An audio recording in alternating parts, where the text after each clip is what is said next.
Step 1, wake up, really gonna rise with the sun. Step 2, get some good, some food in you.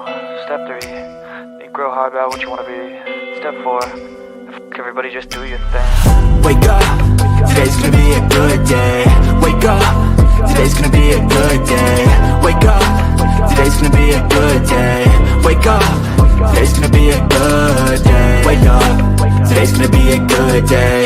Wake up, today's gonna be a good day. Wake up, today's gonna be a good day. Wake up, today's gonna be a good day. Yo, set your affirmations, aspirations. I got shit to do, the aftermath of preparation. Good food, good mood, blood in circulation. One step at a time, yeah, that's how you make it. Set a goal you control and the steps you take them. I try to pick one thought, have some concentration. And if I make a mistake, it's called education. I try to do this every day, call it replication. Wake up, today's gonna be a good day. Wake up, today's gonna be a good day. Wake up, today's gonna be a good day. Wake up, today's gonna be a good day. Wake up, today's gonna be a good day. Wake up, today's gonna be a good day. Wake up, today's gonna be a good day. Wake up, today's gonna be a good day. So life ain't easy, yo, I think there's a reason though. Ups and downs, just like every different season, yo. Sometimes I'm high, other times I'm barely breathing, though. I always gotta fight and hide from the demons, yo. Negative thoughts are poison, they rot. Head full of flies, so here come the clouds. They'll never stop unless I can swap all the bad for the good in my head when I'm lost. Yeah, so I'ma fake it till I make it. Positive thoughts are overtaken, I got patience. One day at a time is how you operate a cadence. A flow, you grow, you show yourself a foundation. Stay away from all the shit that causes temptation. I know that I like to do it cause of sensation. I live my life in my head like a narration. Don't expect greatness, do my best, man, I'll take it. Wake up, today's gonna be a good day. Wake up, today's gonna be a good day. Wake up, today's gonna be a good day. Wake up, today's gonna be a good day. Wake up, today's gonna be a good day. Wake up, today's gonna be a good day. Wake up, today's gonna be a good day. Wake up, today's gonna be a good day. Wake up, really gonna rise with the sun. Step 2, get some good, some food in you. Step 3, think real hard about what you wanna be. Step 4, everybody just do your thing.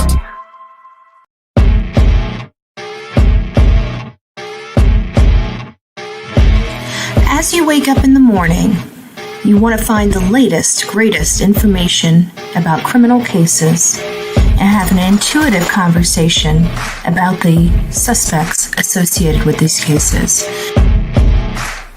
Head over to the Bullhorn Betty channel on YouTube.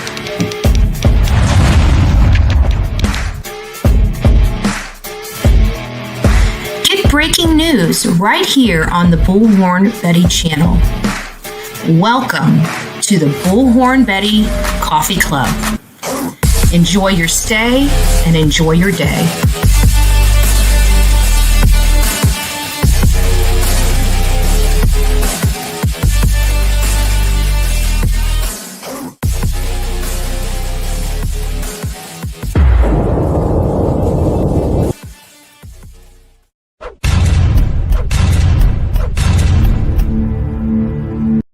Breaking news in the Sebastian Waindrake Rogers case. Well, kinda, sort of. Sebastian Waindrake Rogers is a 15-year-old boy that disappeared on February 26, 2024. He has since had his 16th birthday on December 7th. That's correct. It has been almost a year since Sebastian Waindrake Rogers disappeared from inside his locked Hendersonville, Tennessee home. Many people that have been following this case from the beginning know how cluttered this case has become with controversy, even almost a circus.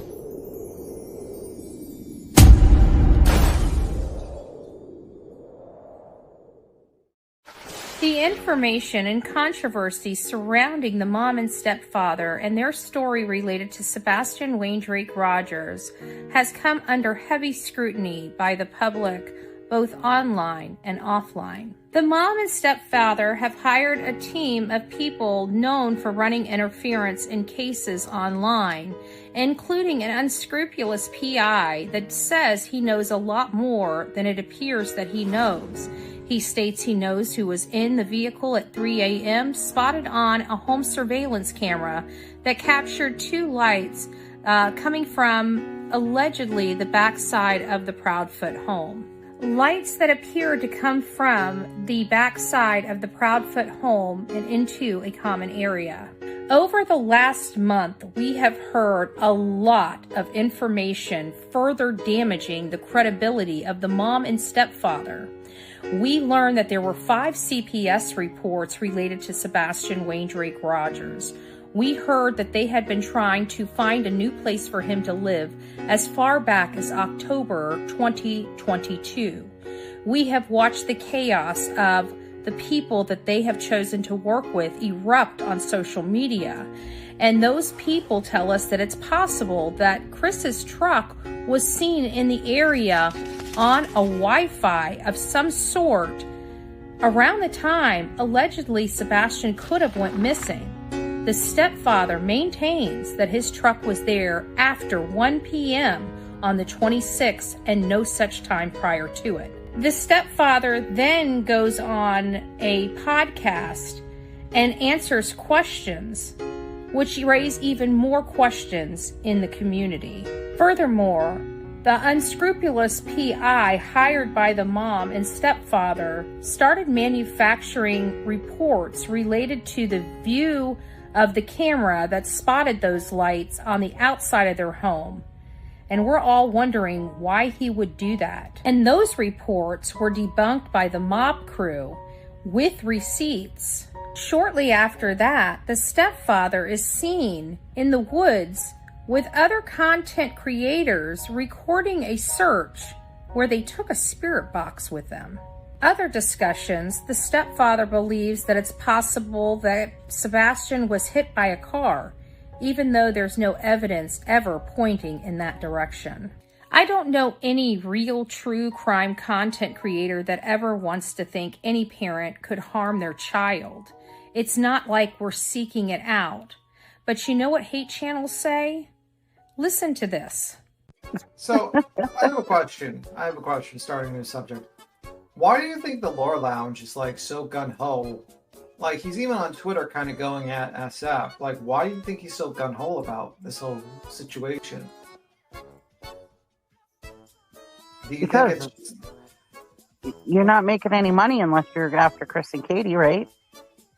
Yeah, but it seems a little odd. Like, I just sat there and I was like thinking to myself, but this just doesn't make sense a lot of times. Well, none of it makes sense. A lot of it don't make sense why these people are going after Chris and Katie. Because there's obviously not enough evidence. Yeah, but all these people are going against... I mean, they sound stupid because, I mean, they say all this stuff against Chris and Katie, I mean, about the different interviews and stuff like that. And I could say the same shit about Seth. I mean, their arguments are just stupid, in my opinion. But they feel like if they have, like I've said before, they're not going to make the story isn't there unless they have the boogeyman. So Chris and Katie have to be guilty or they don't have a story. If Sebastian was just lured out or abducted or whatever, there's no story there, right?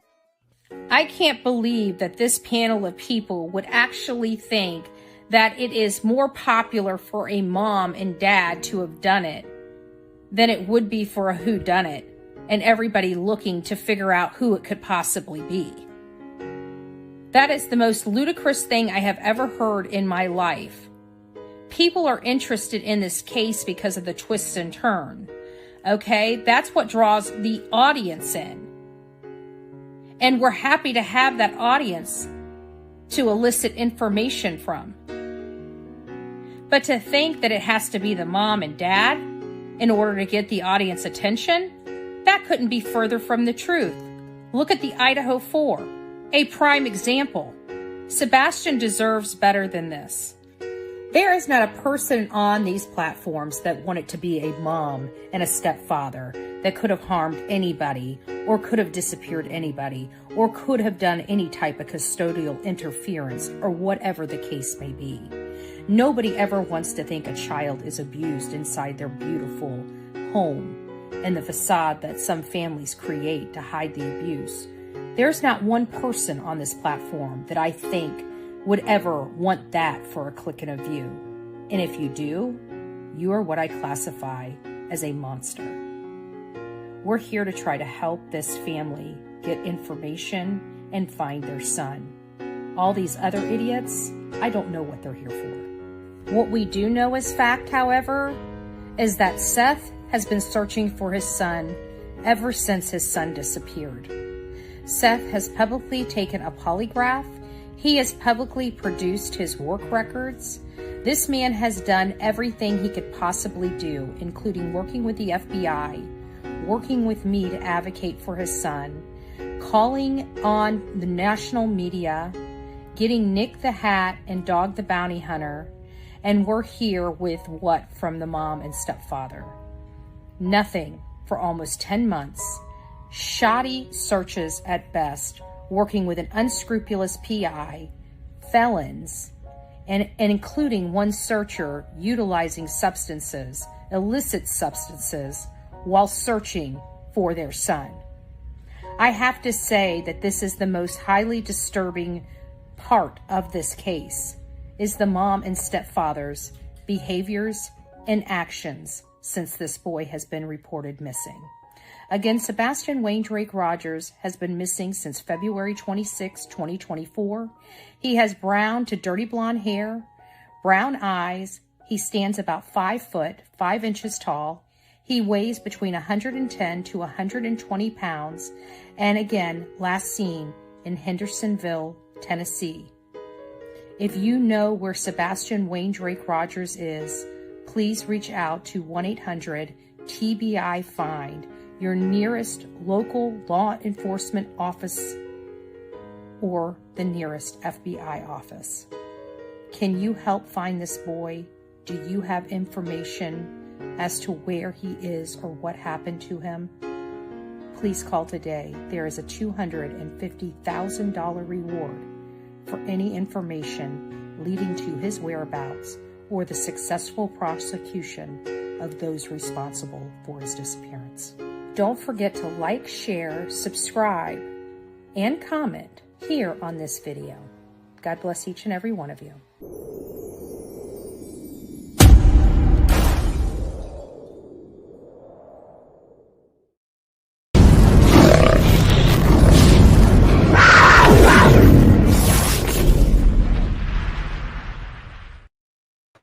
Well, good morning, my beautiful people of YouTube.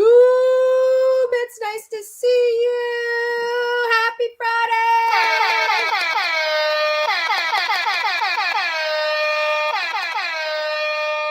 You all made it. You passed the weekly test. You made it from Sunday to Friday, right? You made it from Sunday to Friday. Most of you guys work from Monday to Friday, but hey, we throw Sunday in there, because that's the one we get our fuel for the week, right? So TGIF to all you beautiful folks. I got Delilah in my lap this morning. She's been kind of going through her first heat. She's not doing too well with it. She's been very clingy and whimpery and not feeling too hot and hasn't been as playful and as lovable. Well, she's been very lovable because she stays in my lap because she's going through this and she keeps looking at me. I don't know what she's going through. All I know is just to love on her. I don't know what else to do, right? So she's in my lap this morning instead of laying next to me. It's nice to see everybody. We've already got quite a few people in the chat, so I'm going to try to go through the chat and say good morning. As you guys see, that Virgil Thew guy is up in the corner of my screen. He has been captured. That's going to be one of the stories. We've got 9 items to get to before we get to the topic of our conversation. If you guys are looking for a half-hour conversation, today is not your day. We are going to be here for a little bit as we get through our deception deck. Let me move this down just an ever so slightly. I kind of like the over my head. We've got the deception deck that we're going to be going over today. We've been talking about this all week since I got the cards. We're going to go through the cards one time to have an understanding of these cards. I'm going to put the link. I know a lot of people like to follow and come across and stuff like that. I'd like to use these cards on just about everything we do. If you guys can or have the means to get a deck and would like to assist in this, we'll go through the deck. But what we're going to do from this point forward is every time we hear an interview, we're going to be applying the deception deck to that interview. And then we're going to watch the deception deck and see if we're right, or the deception detective to see if we're right? It's all about learning. We don't know what we're doing. Somebody a lot smarter created these cards. They're here for us to learn. So it seems like the desire of the deception detective is for people to learn more about this. And that is his true advocacy on this platform, is to help people spot BSers, right? And people that are being deceptive. So I think this was a very clever thing to do. And I like people that try to educate people, not just talk to people and tell people. So I think this will be kind of neat to utilize, and I think it'll be just something a little different for the channel that we don't normally do. So anyways, too tired to play. Stacy, it's nice to see you. Good morning. Mickey Shell, VA, it's nice to see you. Bluegrass Meadows, Wendy, YouTubers up in the house. Kendra, God's Girl, 1971, our beautiful Unicorn, Indiana. Our beautiful Melanie, thank you so much. Saying happy Friday to all of us. It's wonderful to see you. Our beautiful Phil, Wendy, Rhonda, Tink, MTB, it's nice to see you. Our mod squad, The Real Me Too, Lorraine, Donna, I think I said hi to you, Wendy. If I didn't, good morning. Oma, Reality Wins. It's nice to see you, my love. Nice to see you, Kendra. Tinks. Aw, thank you so much for the super sticker. I appreciate it. Today's going to be a good day. It's going to be a great day. It's going to be a great day. Bongs, it's nice to see you up in the house this morning. I just pissed off Granny, told her what everyone else was too scared to tell her. Oh, good gracious. Oh, good gracious. Yeah, I started popping off this morning on the other channel. And it was just, when I have enough of these idiots, I just have enough. And their house of cards is falling in on them each and every day. It's like it's getting worse and worse for that Hot Mess Express of helping felons, crusade over there in the left field. I'm glad we're not going through that crap. Let them eat themselves apart. Why isn't this thing working well? What the hell? I need to take the thing off. I need to loosen up. When I want coffee, I want coffee. This is one of my Christmas gifts. It's got a little on-off button here, but I don't think it's charged. I mean, it'll turn on, but it doesn't. It's got a little thing in here that turns your coffee. It heats it and spins to keep your coffee fresh and not like I ever let it last long enough to even need to be heated or stuff. But when I'm on here, I use this heater. I got this from Brenda. I've got it right next to me. I put my coffee cup on it. But my BFF got me this for my lattes to keep it, moving inside. And apparently I haven't charged it correctly. So we'll check that out, figure that all out as well. So it's nice to see you, Nani, YouTuber Rhonda. It's nice to see you all this beautiful morning. Our beautiful Outer Banks up in the house. It's nice to see you, love. SPET teacher. Big hugs and kisses. I haven't been able to go through the list in a while. I haven't talked to you. And it's like, oh, I miss you guys. Gigi, it's nice to see you. Truth in Time. It's great to see you as well. Good morning, everyone. It's nice to see you. Let me get down here and see if we've got some more. Chaos is up in the house. Our beautiful Andrea. Andrea is the one that has been making some of the graphics that I have used. There's a couple more. I've just got to try to figure out how to download them from Facebook. But she's been putting them out there. They're really nice. I love it. Dee's Mystery Obsessed. It's nice to see you as well. Good morning, guys. Basement Jesus in the house. Maggie, it's nice to see you. Chris, Kim, you guys are all here. Holly, We got Wheezy Girl. It's nice to see you. How are these people from the clown show even go through life? Word salad mixed with vomit. Oh, good. I know. Outer Banks, I forgot to say, reported me. Oh, are you serious? What a douche. I'm sorry. He just is. He can't handle it. Did you guys see that? We're going to get into that. Let me get through this, and then we'll get into that. I know there's some people. I'll go through here and star you guys and come. Aw, thank you. You guys are so sweet. Me and you. It's nice to see you, Debbie. Hendersonville Police Sergeant Stephen Wilson arrested. Yes, I heard that. Wasn't he arrested for like DUI or something like that? I was reading about that. Everybody's got a little bit of problems in their area. We all got a little bit of problems in our area. I keep seeing the news conference in my feed on YouTube. That's crazy. I was hoping it wasn't near there. I absolutely love BHB when she goes live. I loved, thank you, Kendra. That's so sweet. That is so sweet. All right, guys. Oh, I see Ginger Girl. I'm just trying to go through here. Angelina, Caroline, just to say hi to people. A little bit of everything. Adrian, it's nice to see you.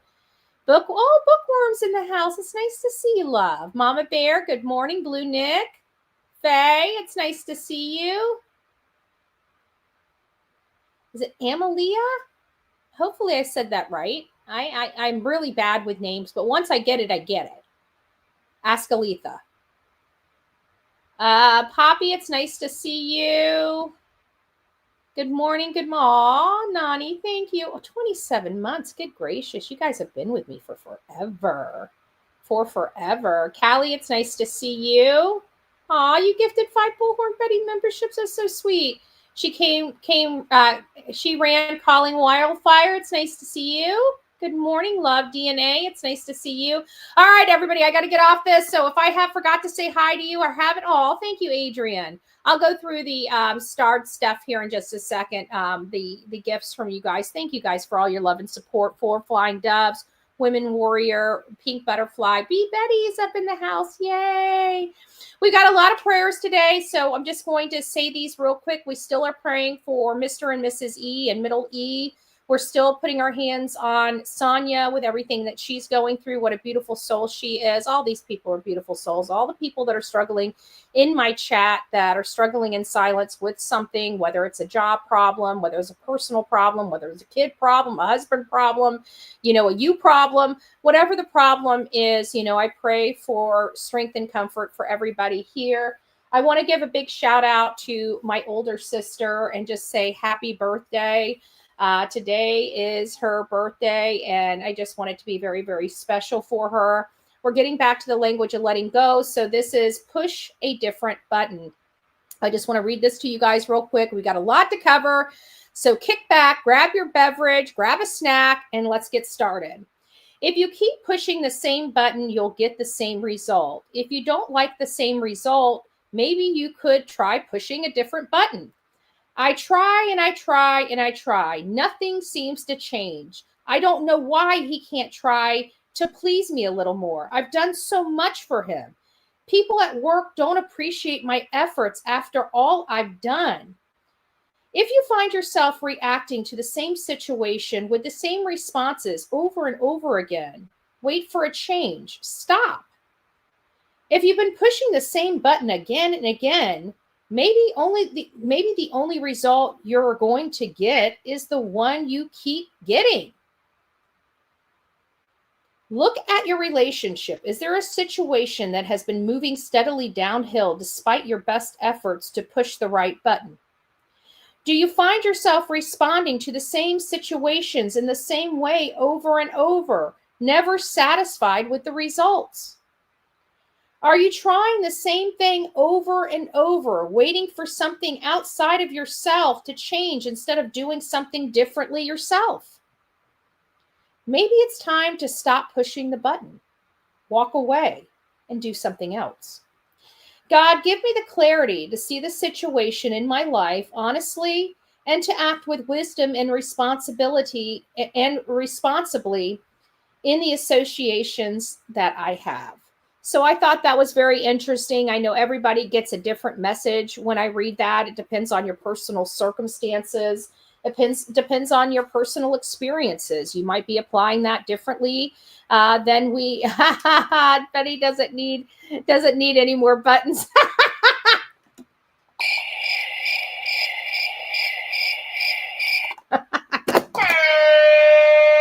I do. I like pushing my buttons, don't I? I do push buttons well. I'm a professional button pusher. So let's get started. So I got some good news. Like I said, this Virgil Thew. Remember, if you guys don't, I know you guys probably recognize his name, but don't remember him. Remember, I said 2 teenagers disappeared, and those 2 teenagers and a woman were found deceased with firearm. With a firearm. Well, he was on the run, and we did a little, blip on one of our earlier lives where we just kind of put his information up there. We had like 1,000 people in the room, so we were able just to let people know that he is out there and he is on the run and is being sought in 4 or 3 homicides.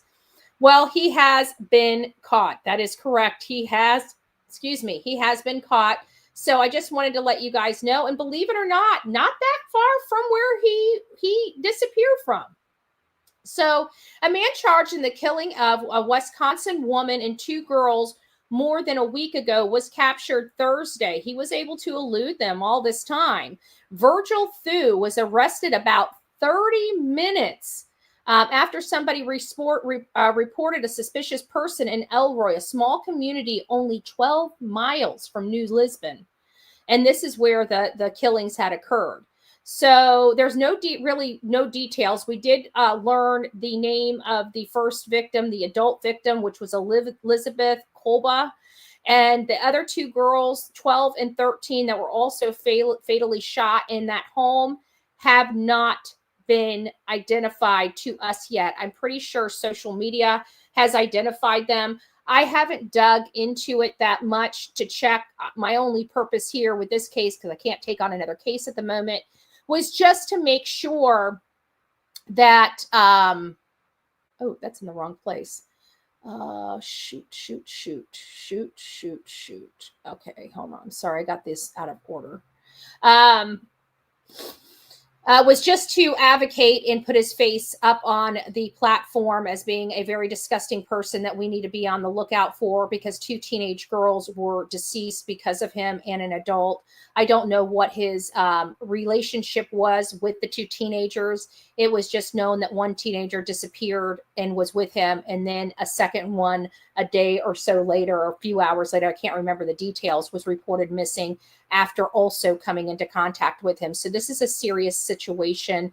I don't know if we're going to learn about SA or some other type of abuses that this man inflicted on his 3 victims prior to this. I don't believe this is a situation where these individuals were unknown to one another.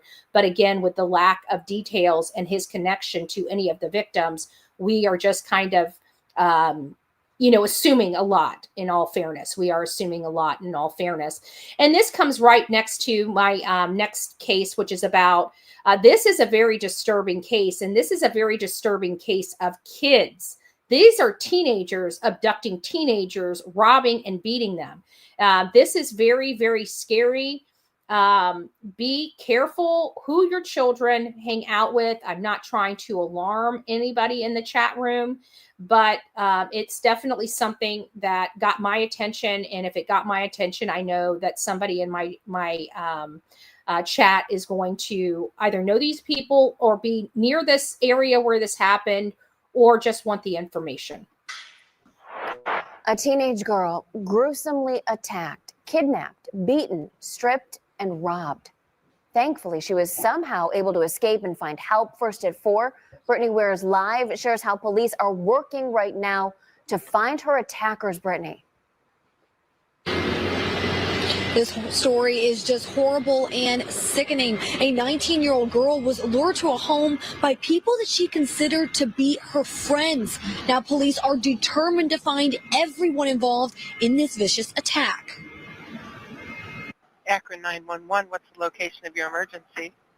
Yeah, I just picked a young lady up. She was walking down the street naked. She said somebody jumped in and robbed her.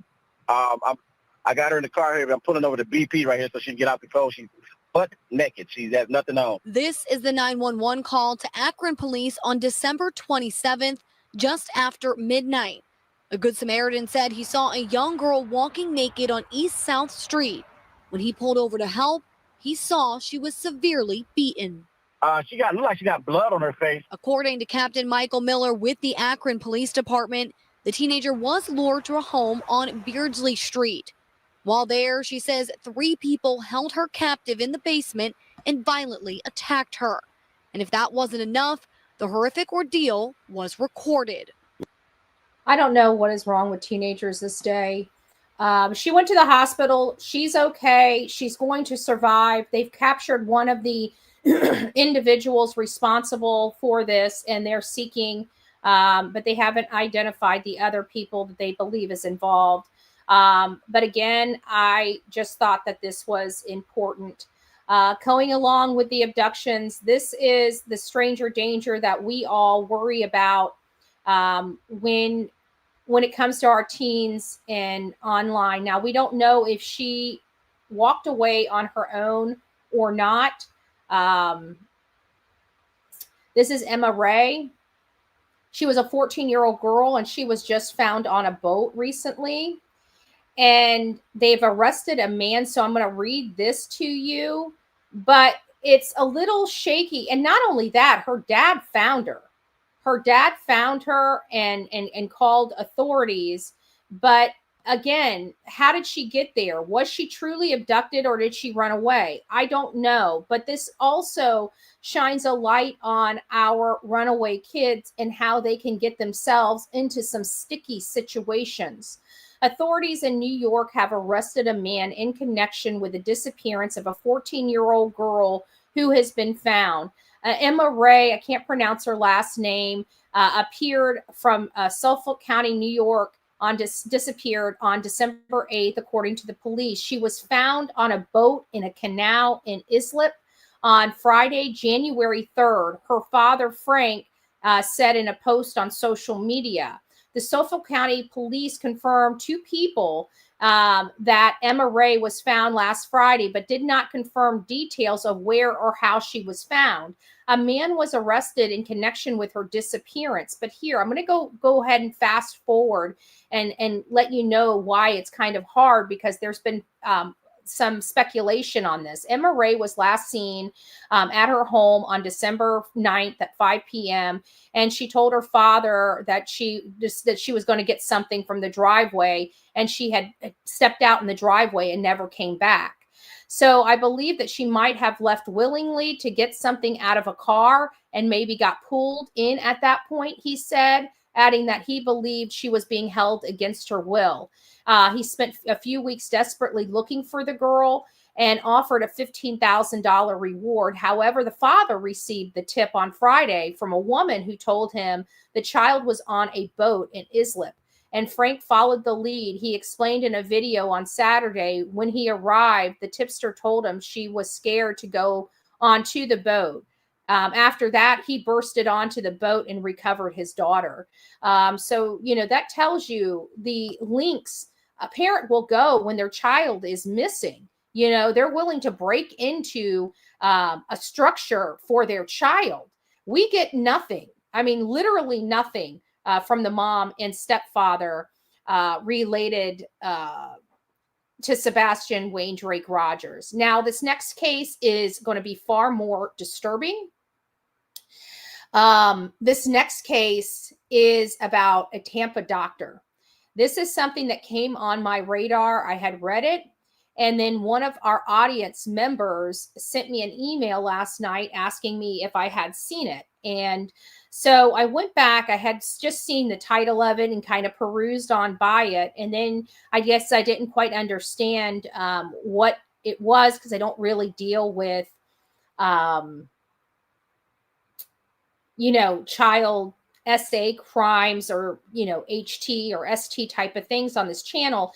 It's not because I don't want to.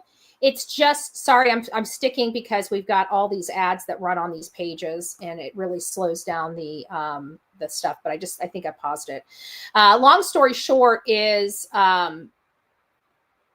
there's a doctor in Tampa that has been arrested for the details of this case is pretty freaking bothersome.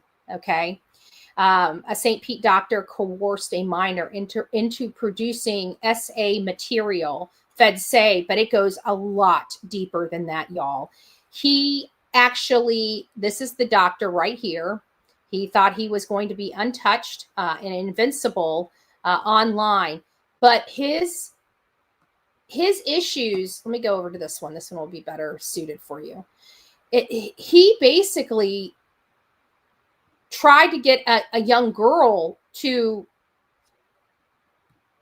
put something around her neck. Okay. He was coercing these teenagers to do some really scary stuff that would take them off this world.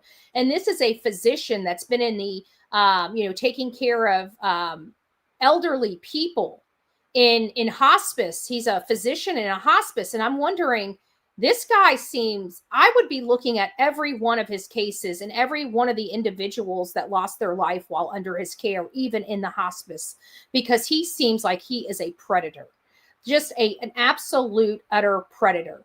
I don't know any other example to say than that, but this is it. If this type of stuff bothers you, you might want to mute this for a moment until we get through it. This video is going to be about 4 minutes and 16 seconds long. I'm not sure if I'll play the whole thing or not, but it is a little disturbing. Of all of our children, okay? And my biggest concern about all of this is he works in hospice care where there's vulnerable people that are on their deathbed. And he's asking these teenagers to do these kinds of things in these chat rooms. Be careful where your teenagers are. Okay, this day and age, if you have minor children in your home and you do not have parental control on your child's phone, you need to do it. Okay, there is predators all across this country. There are predators in every community. Okay, this is not unique to Tampa. I can tell you when I do my research and my searches, I will show you. You know what? Let me show you one right now.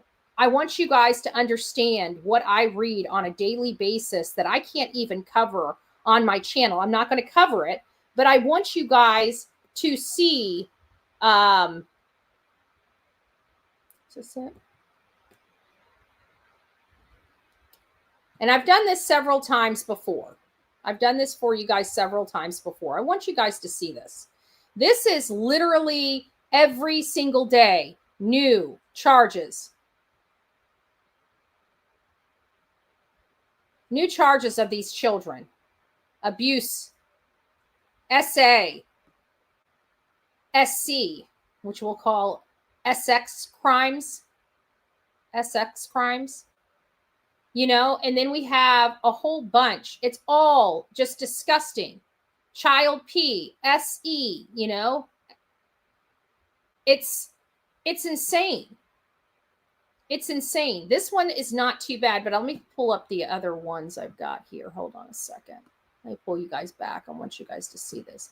Like literally every single day I am looking through and there is just all this SA and exploitation and everything, just lists and lists of communities, states, counties. It's disgusting. Yes, Feisty Mama, it's disgusting. It's stuff I can't talk about on here, but it's happening everywhere. You need to be taking care of your children. If you do not have parental controls on your underage youth's phone and social media and computers, you're already behind the 8 ball. Okay. I don't care if your children hate you for the rest of their life for putting parental controls on them, on their phones. Let them hate you for the rest of their life. And I promise you it'll be over in a couple days. Okay. But at least you get to touch, see, hug, and kiss and argue with your children, right? If somebody preys upon them, that might be taken away from you. Just be smart, okay? Be wise. Don't be smart. Be wise. Learn from somebody else's mistakes, not your own, right? This is your precious cargo. Your precious cargo. But there is just, it's disgusting how much child crimes are literally scattered across this country. So we're done with that. I don't want to go over that anymore. We did cover this briefly. Again, it's just an update on the case. Let me find it. Where is it? Where is it? Why can't I find it? Which one's my next one? It's the people. There it is right there. Ashley Elkins. She's I believe this is the nurse. Is this the nurse? No, this is the hairstylist. This is the hairstylist. They do believe she's been met with foul play. So she's very beautiful too. It's sad. It's not that beauty has anything to do with it, but I don't know. It just impacts us because I don't know. She's just beautiful. Where is Ashley Elkin? This is a missing hairstylist, likely met violence, and an ex is accused of lying to police. Now, there are two items I'm going to garner out of this article. One is that they believe she's most likely deceased, even though they haven't. I don't think they've publicly stated that. I don't know if they have or not. I'll read this article and see if they have. But the boyfriend is in jail right now for lying to police. I don't know if they have secondary charges on him, but whenever I got to the portion of the article where it says he's arrested for lying to police, it kind of shakes me a little bit. Why does it do that? Because we have a lot of bad parents out there that are under investigation for their children missing, right? And it's not unique to Hendersonville, Tennessee. There's quite a few that we're covering, as a matter of fact, actively covering, whether they've gone cold or otherwise, but we are actively covering. And you're telling me that you can get arrested for lying to law enforcement? Why aren't these people being arrested when they are caught lying to law enforcement and being charged with just that crime? I don't know if an accompanying crime needs to be added to get an arrest in Tennessee for lying to law enforcement, but we can prove, at least from the information that we've gotten from the mom and stepdad in the Sebastian Rogers case, that they have been untruthful multiple times. And if they've been untruthful to us, I'd have to think that they've been untruthful to law enforcement. And if we can have receipts for their untruth and prove that they've lied to us, why can't they be charged with lying to law enforcement? So let's read this article. Those are the two things that I'm pulling out of this. So I just thought I'd let you know that. Authorities in Michigan arrest a man nearly a week after his ex-girlfriend disappeared. Although the woman remains missing, Ashley Elkins, 30, a hairstylist and a mother of two, was last seen leaving her Warren, Michigan home on January 2nd. Warren police said in a statement. On Wednesday, January 8th, authorities arrested her ex-boyfriend, DeAndre Howard Booker, from nearby Roseville on charges of lying to a peace officer in connection with the case. So he was arrested for lying. This is where I stopped in this article. We're going to go ahead and read the rest of the article. But he was arrested for lying to a peace officer. If you can be arrested for lying to peace officers, why is law enforcement not arresting these parents that are lying to them and that they can prove have lied to them? Because they're not going for the full. This Michigan is going for the low hanging fruit. We talk about that all the time on this show.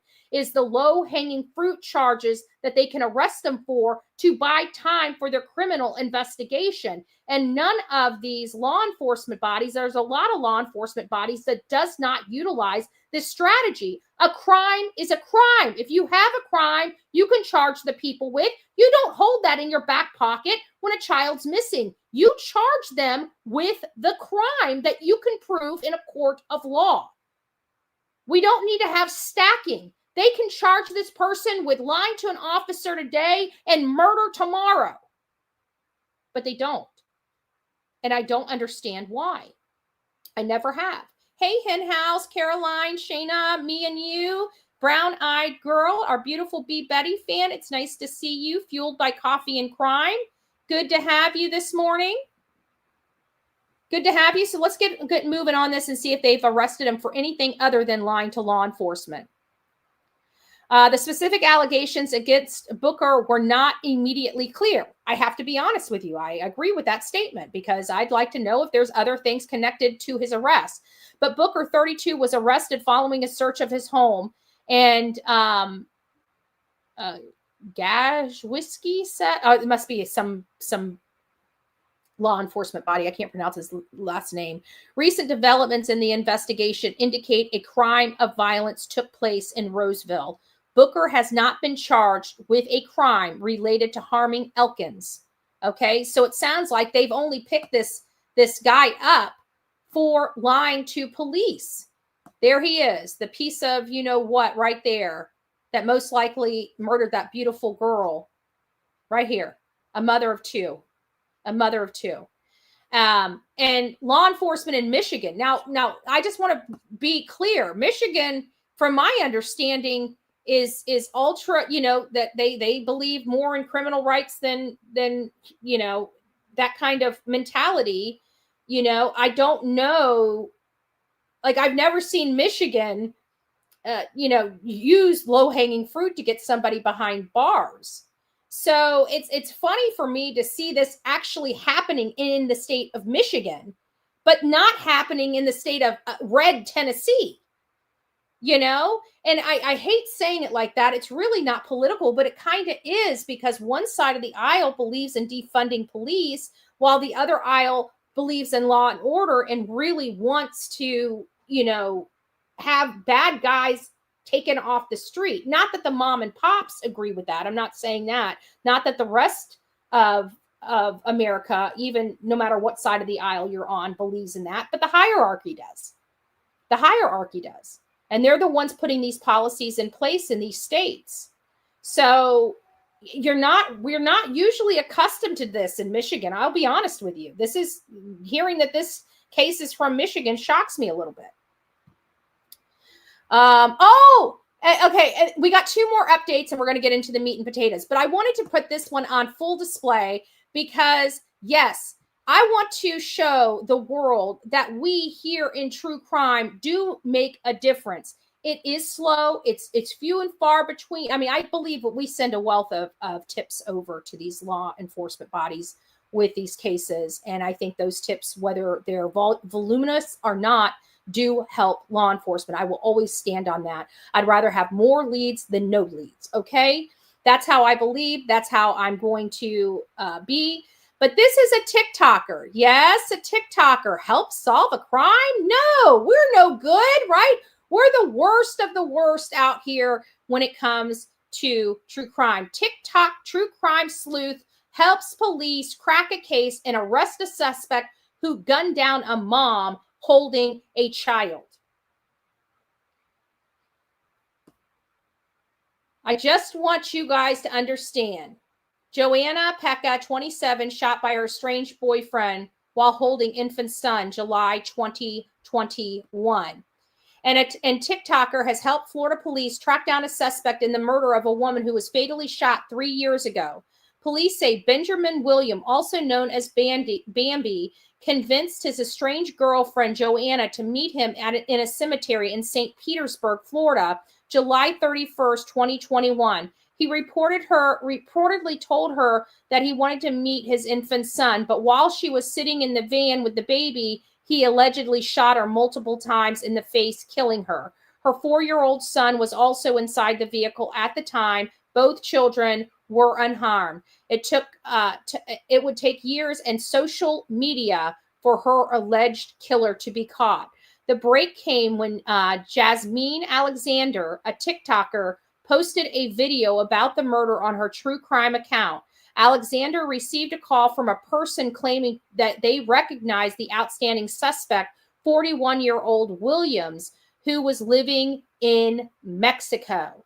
The caller later went to the U.S. Embassy and notified the marshals, who then called St. Pete Police Department, leading to the man's arrest. And there is the piece of crap that a TikToker helped put behind bars. So, I just thought that for all the naysayers out there, I did read the messages. I haven't gotten through my thing to flip him off. Here.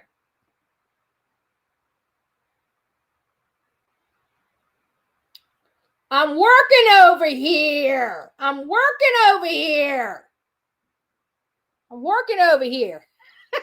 I did see it. I got a chuckle out of it. For all those, I did. I'm not sure if I'm allowed to disclose what it is, so I'll just keep it to myself.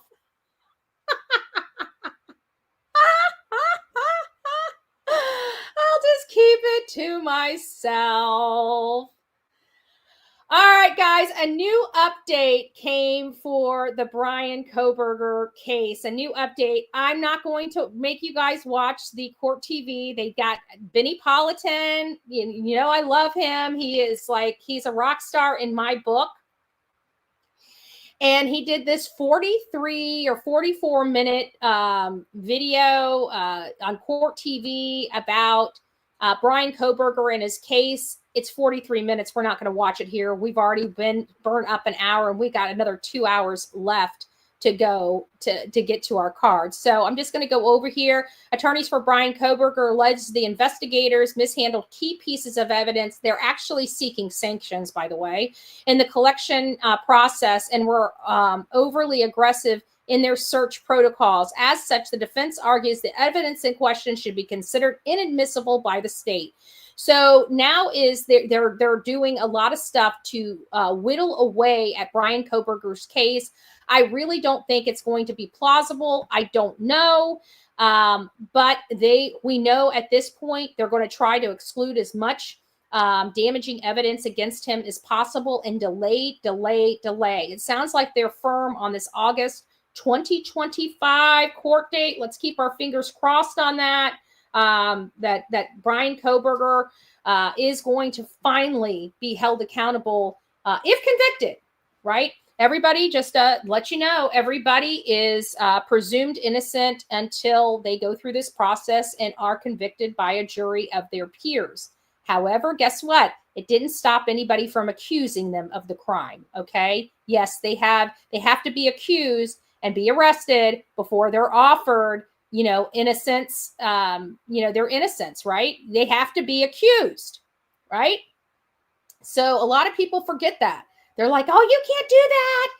They're deemed innocent until proven guilty. Yes, but they still have to be accused. So there is a stepping process with that. All right, guys, we're moving on. Thank you for letting me bend your ear for the hour to get you guys caught up on some of the local news across this country for each and every one of you. We are going to be moving into the Sebastian Wayne-Drake Rogers case. That's this beautiful smile right here. This right here has been enhanced by AI for the idiots in the back. I only have so many photos of Sebastian Wayne-Drake Rogers that I like, and so I've got to make them different, right? So I use AI. And this right here is an AI enhanced image. Okay. It just crystal clears his face up. It takes a grainy photo and makes it clearer. And so this is where I came up with this, and I do that. And if you notice, I try to change their clothes too, so they don't look like he's in the same outfit and clothes and stuff like that. But yes, I use AI to enhance images of Sebastian Wayne-Drake Rogers for the idiots in back. Okay. Seth Rogers is not the one doing it. I prepared a thumbnail with an image I have used on multiple thumbnails, and nobody seemed to have a problem with it before until it wound up on Seth's page. So I do apologize for all of that misunderstanding, but that's what it was. But they didn't care. They didn't care to get the facts or find out any information, only to crucify a man that didn't even do anything wrong yet again.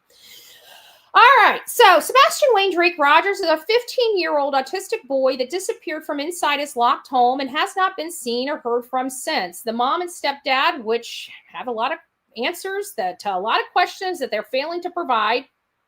We hear that the mom is invoked her right to remain silent. We heard that the stepfather's truck may have been in the area when this child disappeared. We don't know what's going on, right? But we know what we've learned from the mom and stepfather has been contradicted by the mom and stepfather, which is pretty ironic. But that is how everything works. Then they decide to get this team. We'll call it the A team. We'll call it the C team, because it seems that they really like to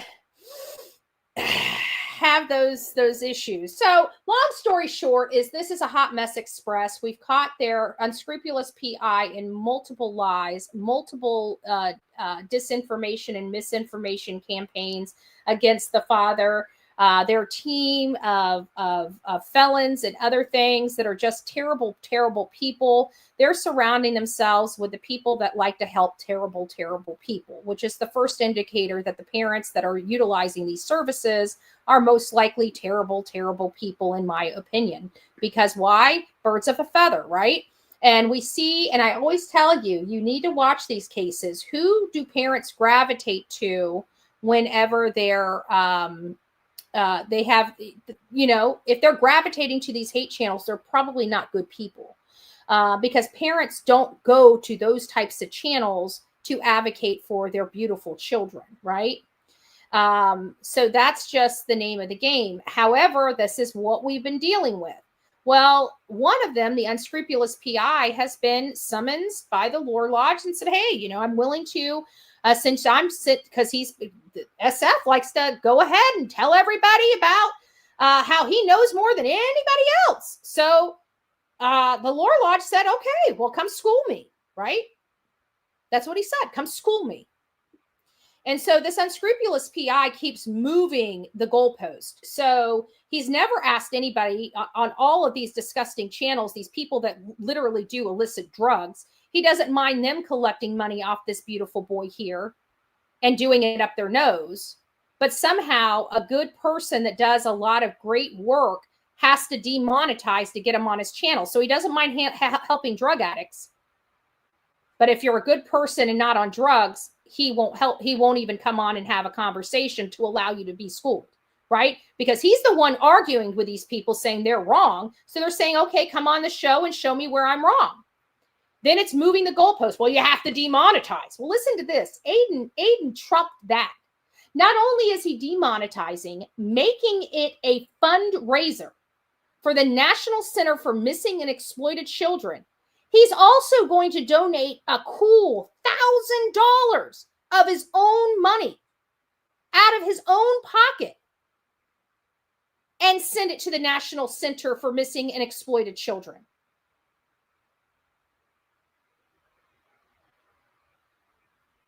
Let me guess. I bet you SF comes up with an excuse why he still can't go on there, right? The man, I reached out to the Lore Lodge in a public post so everybody knew what I said to him. There's no secrecy there.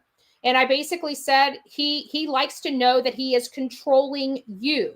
He's going to keep moving the goalpost so that he knows you are being controlled. He's got serious problems. And if you go back and look at the context, you will identify that behavior very, very clearly. Very, very clearly. So that's what the Lore Lodge said. He basically says, so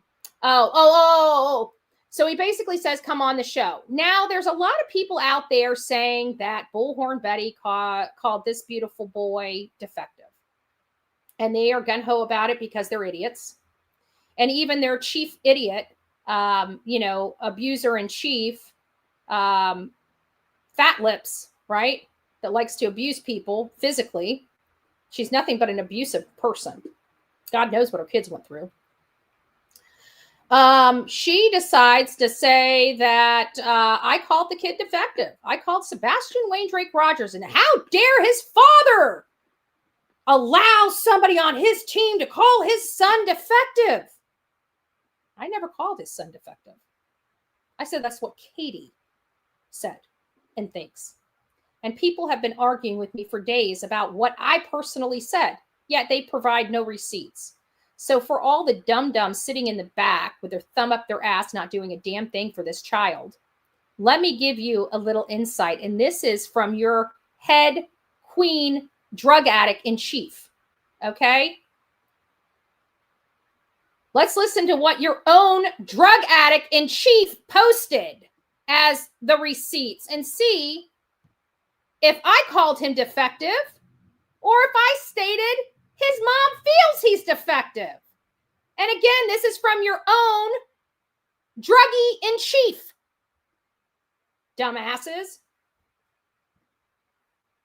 Oh, look at that. Druggie in chief right there. Says subscribe, doesn't it? Druggie in chief right there. Big old druggie in chief. Let's see what was said that she posted as receipts. For one that wasn't, if you want my truth. And I feel that she got rid of her defective child for one that wasn't, if you want my truth. So, again, never once implied that child was defective. Never once stated that child was defective. I stated that's how his mother viewed him. And I stand behind that statement 150,000% to the idiots in the back of the room. Go back to your sniffer in chief. You're too stupid for the Bullhorn Betty channel. And yes, I said that. And if you're offended, then it's probably time for you to, say bye-bye. We're not here for clicks and views. We're not here to cater to somebody's feelings and emotions. We got missing and deceased people we cover. Trust me, their problems are bigger than yours, and I don't have time for your problems. I got a whole shitload of my own to deal with. So you cry over to those crazy channels with all your feelings and emotions, thinking that the law works on feelings and emotions, and get the hell out of my chat with your bull crap. Because at the end of the day, I said what I said. I stand by what I said. And that lady has never proven any of us different.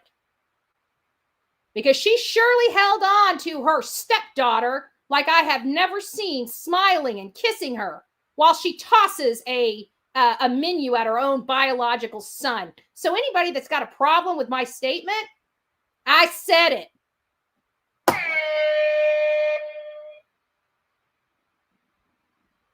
And I do believe to this day, she's still, the reason why we're here right now is because that's exactly how she felt about her child. She thought her child was defective and disposable, and he's gone. You don't like it? Leave. Just saying, ain't playing. Take you and all your little emotions back to the other side of the tracks, boo-boos. Other side of the tracks. That is just, and not only that, Aiden goes in and starts arguing with them because they misrepresented the truth. He's trying to find the truth. So he says, this post confirms my suspicions about the panel from yesterday talking about QB, fat lips. It's very obvious that Betty was suggesting that Katie sees Sebastian as defective and not that Betty sees him that way. I can't say for sure if that's the issue of dishonesty or an issue of not being able to pass the how would you feel if you didn't eat breakfast test. I feel confident I'm going to find more examples of this kind of misrepresentation. And of course, the idiot, the sniffer in chief, can't keep her kids, likes to beat up people and stalk them in chief. This is one example of Betty calling Sebastian defective, and I'll make a video of all the times she's called him defective. I've said it multiple times that I feel Katie thinks of her child as defective. I'm sure you could probably put 20 of those videos together. Hell, clip this one. Add it to it. Add it to it. And so the Lore Lodge says, I understand that you are representing it in that way. But she obviously is saying she believes Katie sees him as defective and that this is why she was okay with getting rid of him and going after custody of Faith. I now see the other clips in every single one. Let's read it. And now I've seen the other clips in every single one. The full context has shown that she was not herself calling him defective. So there is the receipts and more people that have reviewed all of my statements and have determined that I was speaking about Katie for those idiots that can't seem to understand English or read it.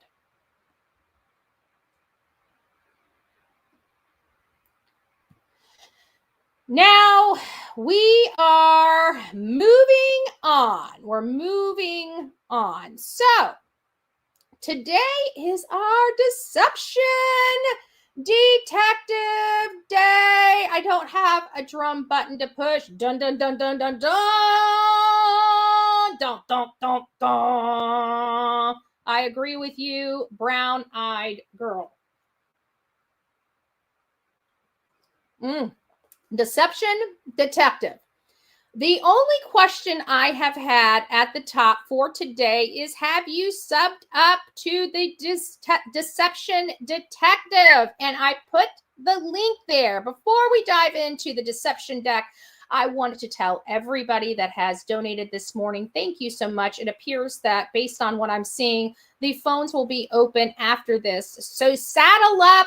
It's going to be a long ride from this point forward. We have a huge deck to go through and read each and every one of them. I will be posting if you want to get your own deception deck yourself, so you could be applying it to other cases, not just the cases Bullhorn Betty covers.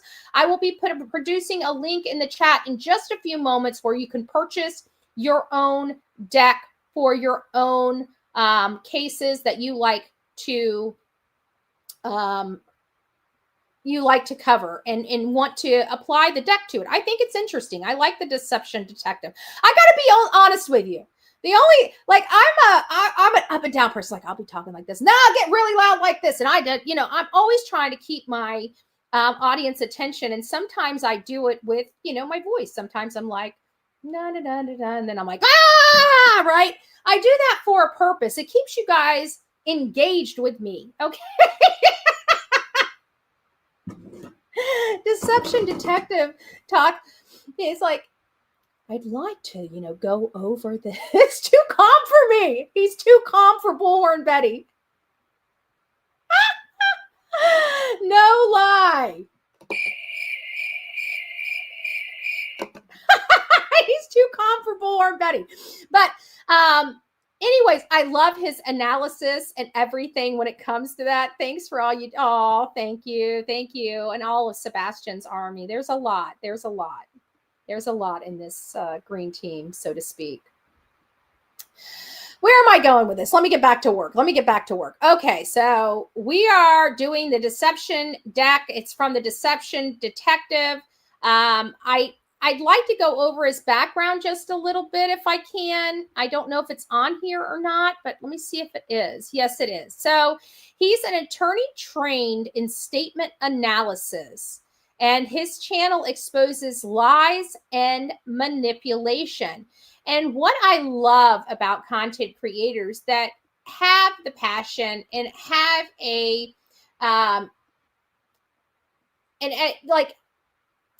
an experience in some type, instead of like you have a house and somebody's talking to you about all the bells and whistles of the house, nobody's telling you how that house is constructed, right? And what I like about the deceptive detective is that he talks about the construction of the home, so to speak, right? He talks about the foundation, the piping, how to hook up this, how to hook up that. If we were to bring it down to maybe something that everybody has, you all have an apartment or a home that you're living in. So I want to break it down like that. Instead of you just walking into a home, deception detective is teaching you how it's constructed, right? And so that's the way I'm looking at it. He's taking his experience and his education, and he's trying to pass that on to other people. He's probably spent a lot of money, education, time, getting certifications, going through certain training.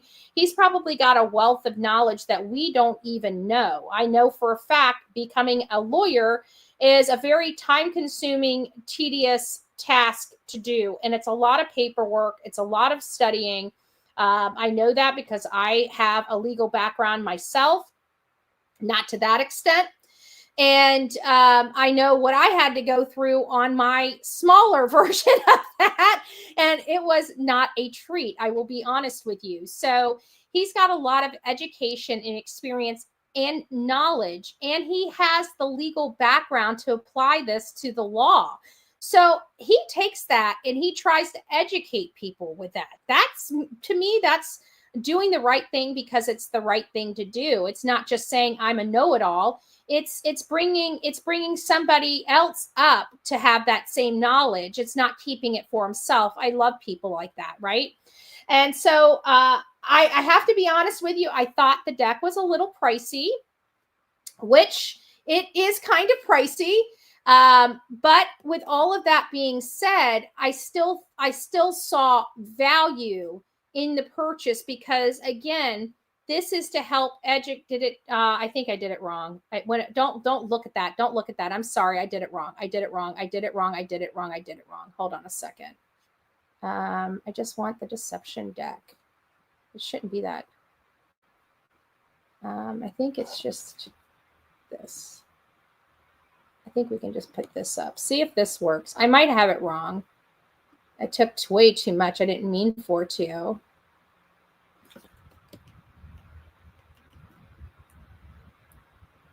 Why isn't it not letting me? You know what? Hold on a second. Copy there. I think I got it right this time. Sorry about that. I didn't mean to make you guys. It didn't. Why is it not posting right? I'm trying to put the link in here so you guys could go over to the deception deck and it's not posting right. Nothing I do is making this thing post. Okay, let's try this. It's not allowing me to copy the. So then I open it up and I come over to the deception deck and it's like a freaking,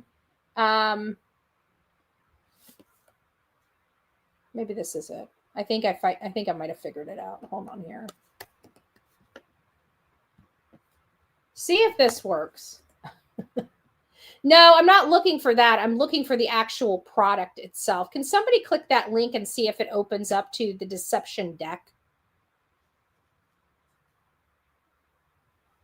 Somebody click on my link, thedeceptiondeck.com, and make sure I got it. I got it on the first link of his website. Okay. All right. So you guys, and like I said, if you guys would like to order his cards, you can, because to be honest with you, we're not going to go over. Perfect. Okay. Thank you. We're not going to go over the cards again. Okay. We're going to go over really the cards one full time so we get an understanding of what is on each card. Not that we're an expert in it. All we're doing is literally reading the front of the card and the back of the card. And that's all we're doing. We're not analyzing any statements or anything like that.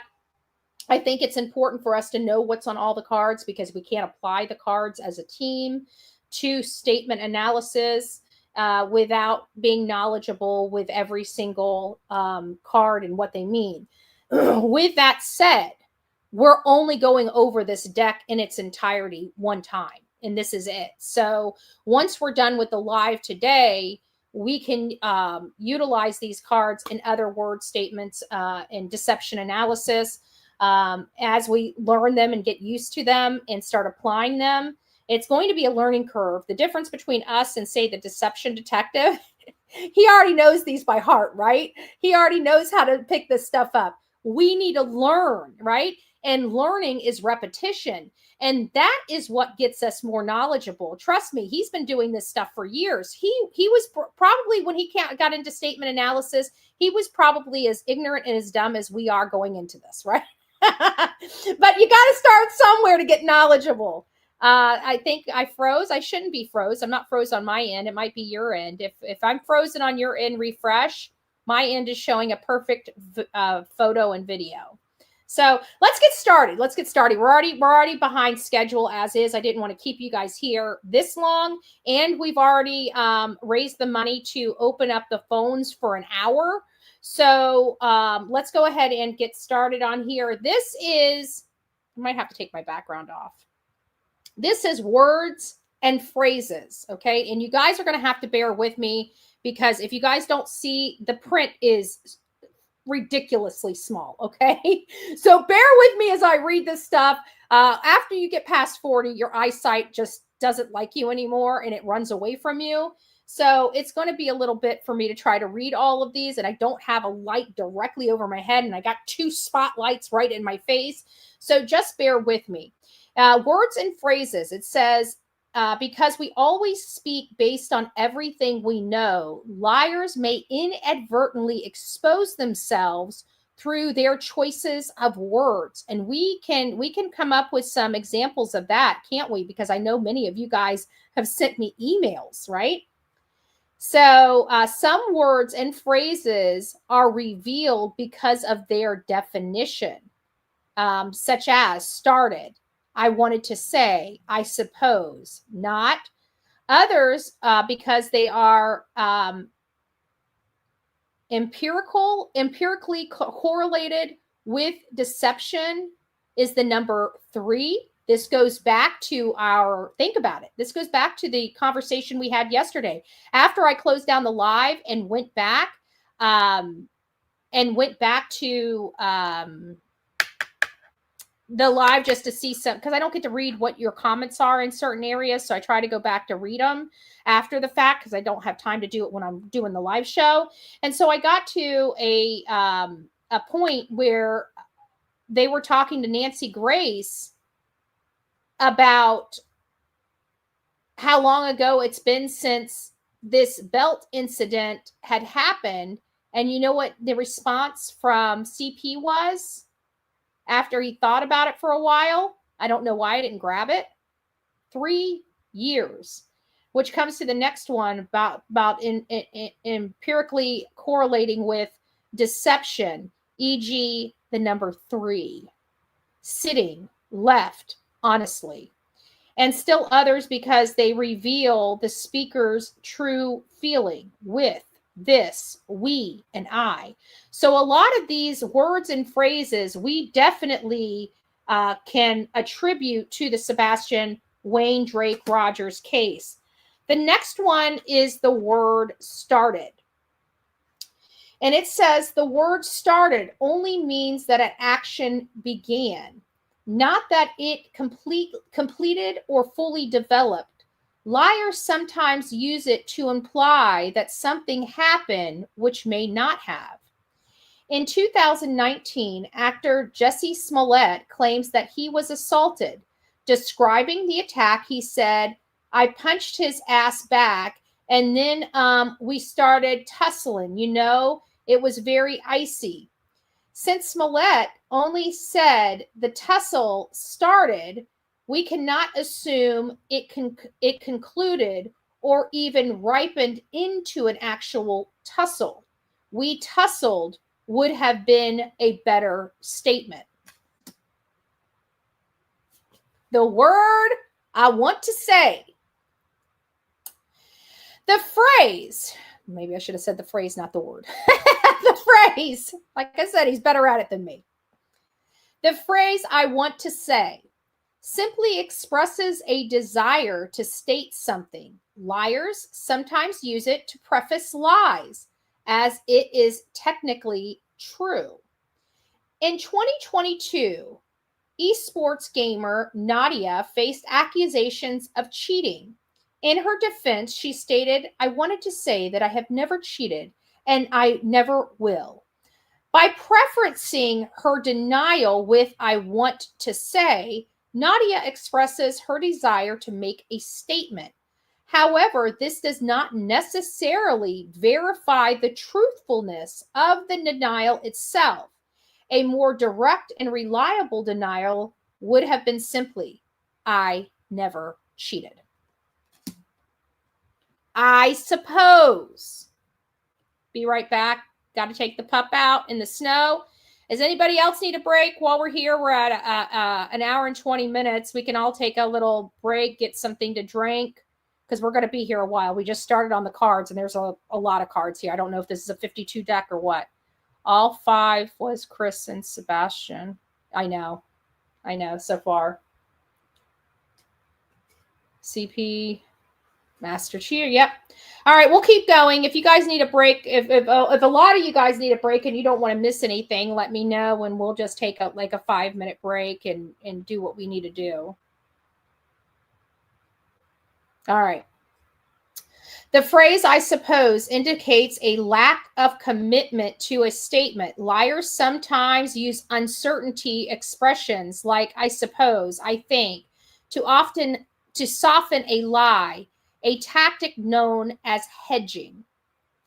In 2022, they got Amber Heard already in here. In 2022, actress Amber Heard claimed Johnny Depp abused her, recounting a time when their maid broke up one of their fights. Heard said, "The maid came up the stairs, I suppose, to kind of comfort me." Since Heard said, "I suppose," we must question if she was hedging. Maybe the maid wasn't comforting her so much as restraining her, suggesting Heard was concealing her role as the aggressor. I suppose. These are interesting. Georgia is getting a nice little snowstorm all the way to Albany. Oh, nice. I love snow. I love snowstorms. I just don't like the cold. I think it's beautiful. I really do. The word not. The word not.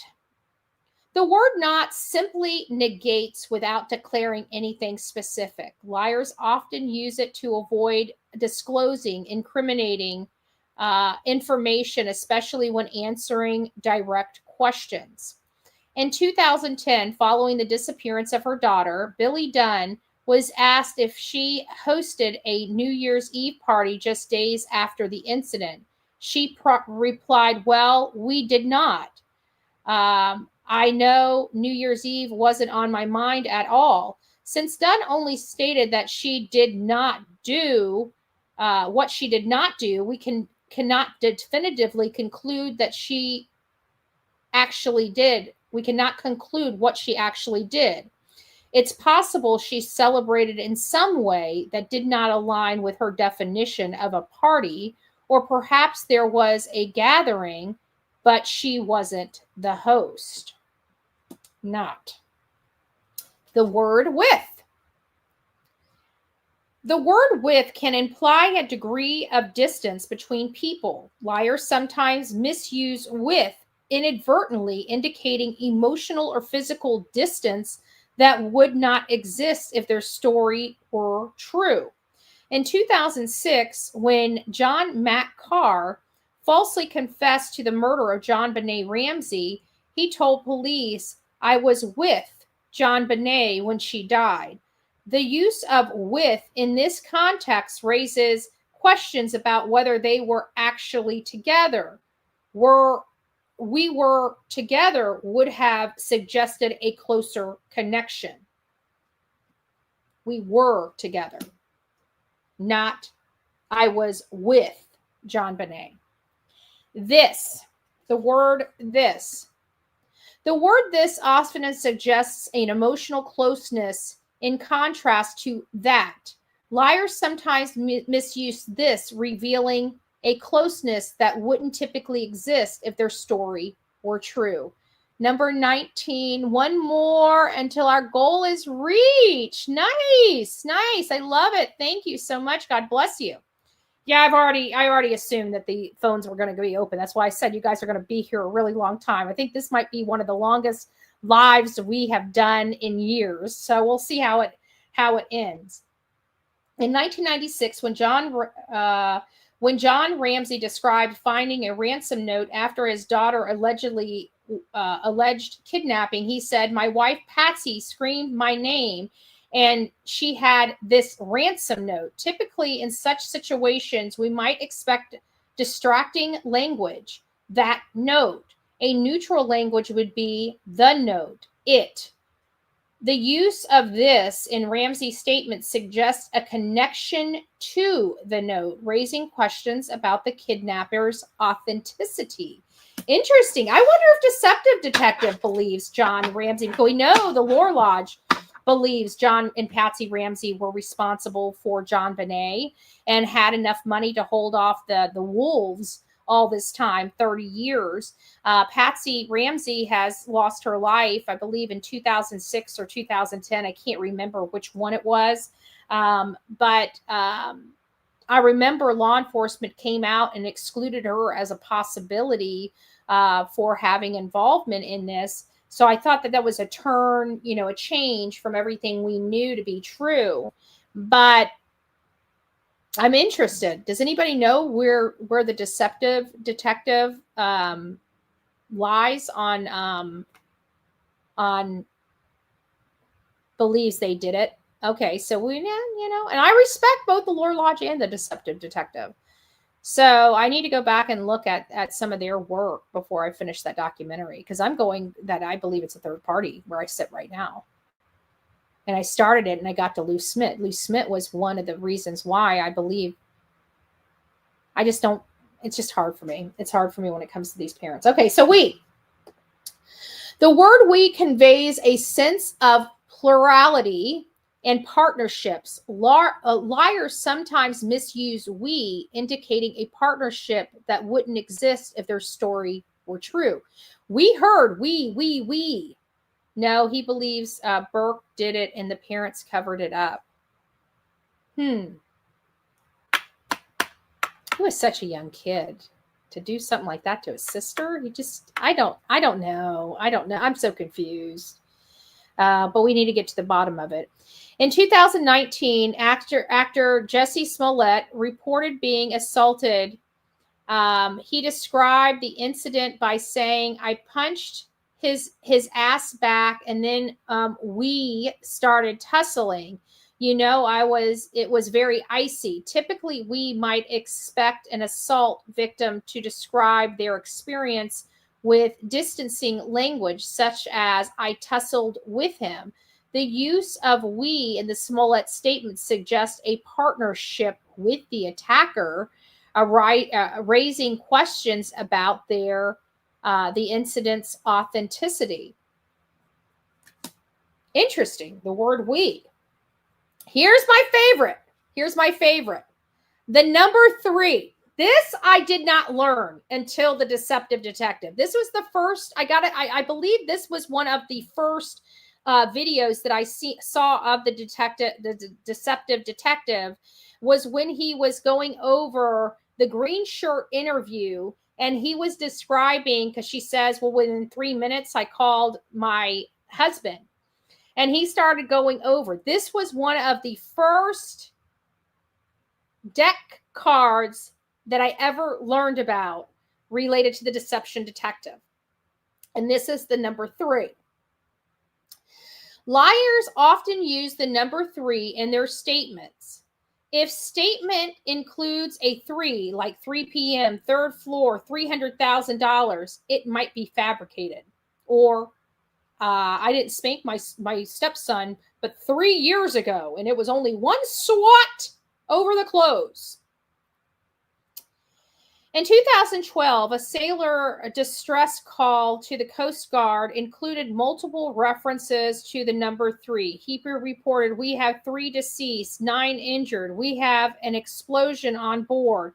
That's why we're taking on water. I'm in about 3.5 inches of water on the bridge right now." The repeated use of the number 3 in the report raises questions about its authenticity. So a number 3, not that every time that you use 3 is deception, but when 3 is being used, it could be deceptive. The word sitting. Liars often use action verbs to describe inanimate objects, belying their active roles in placing these objects into their stories. When a statement describes an object as sitting, standing, or laying, it may be a sign of fabrication. In 2019, a scientist, Bob Lazar, who claimed to have worked with UFOs, described his first encounter with a UFO by saying, "In the hangar door was a flying saucer, and that I worked on. I saw it sitting there." The use of the word sitting to describe an inanimate UFO raises question about the authenticity of his story. "I saw it right there" would have been a better statement. Oh, I flipped my cards around here. Okay, the word left. Liars often use the word left when describing a transition from one location to another, belying an attempt to slow down the narrative for editing or fabrication. If a statement uses left as a connecting verb, I left A to go to B, it might be a sign of fabrication. In 2008, when Casey Anthony recounted the day her daughter disappeared, I got off work, left Universal, drove back to pick up Kaylee. The word, the use of left, so leaving, like left, not the turn, not turning left. The use of left as a connector between Universal and picking up Kaylee raises questions about the veracity of her account. I was at Universal and went back to pick up Kaylee would have been a better statement. So statement analysis. We don't hear these subtle changes. We probably wouldn't without a trained ear, and why it's so important. This is one that I use a lot, and I remember, I don't know why I use it, but it's like I always say, well, honestly, honestly this, honestly that. And I don't know if it's my speech pattern. I know I'm not lying about it, but it's kind of funny because this one pops up in the deck and I'm like, oh, because I do it all the time. Liars often use perception qualifiers, which may reflect their insecurity about being believed. Words like honestly, frankly, and truthfully in a statement can suggest deception. In 2016, when Burke Ramsey was asked whether the ransom note for his kidnapped sister looked like his mother's handwriting, he responded, and honestly, looking at it, I think it's too sloppy. The use of honestly before his response raises questions about the truthfulness, right? I don't use it when I'm giving statements, but when I'm talking to you guys, I'm like, yeah, honestly, I do it a lot. But it's kind of funny that it popped up. I'm like, that is like a favorite word of mine. I don't know why. Fueled prayers for all of us. It's a clarifier word. Yeah. Yep. So I remember Chris couldn't remember if it was I or we, and a lot of the statements he made. Isn't it kind of funny that you can't decipher whether he was by himself or with somebody? Isn't that weird? I find that awfully weird. We don't know whether he was by himself or with someone because he interchanges we and I. Honest people often use the word. No wonder he uses we.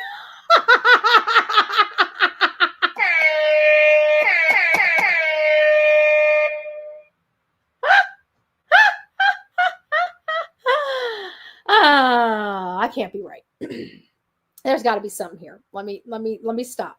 Honest people often use the word I. Reflecting self-awareness and ownership of their words, a missing I in a statement, particularly when it's absent, makes the sentence grammatically awkward, might indicate deception. In 2022, when Duchess Meghan Markle spoke about a fire in her son's bedroom, she recounted, "We finished the engagement, we get in the car, and then say, there's been a fire at the residence. What? There's been a fire in the baby's room."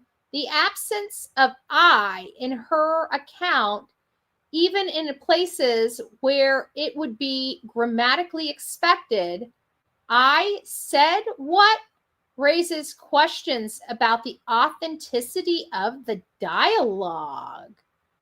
Ooh, did they set the fire themselves?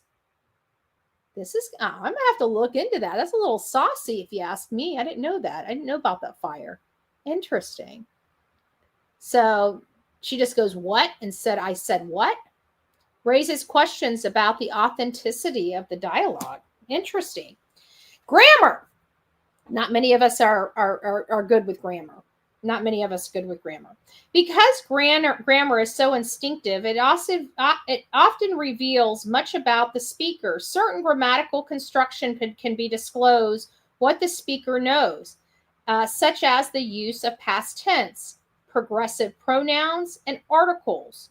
Others hint at what they might be trying to conceal. For example, through exclusion qualifiers, temporal, what is that?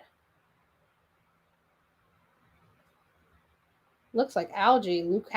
I don't know what that is. Temporal, Lacunae.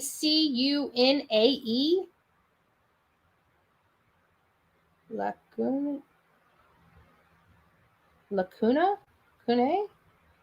I don't know what that is. Or fragmented sentence. Some grammatical choices indicate deliberate deception, including the use of discrepancy verbs, intensifying adverbs, or changing the tense. Meanwhile, others construct like minimizing adverbs, weakening modifiers, and passive voices can point to a general unreliability. Well, that was gibberish to me, I will be honest with you.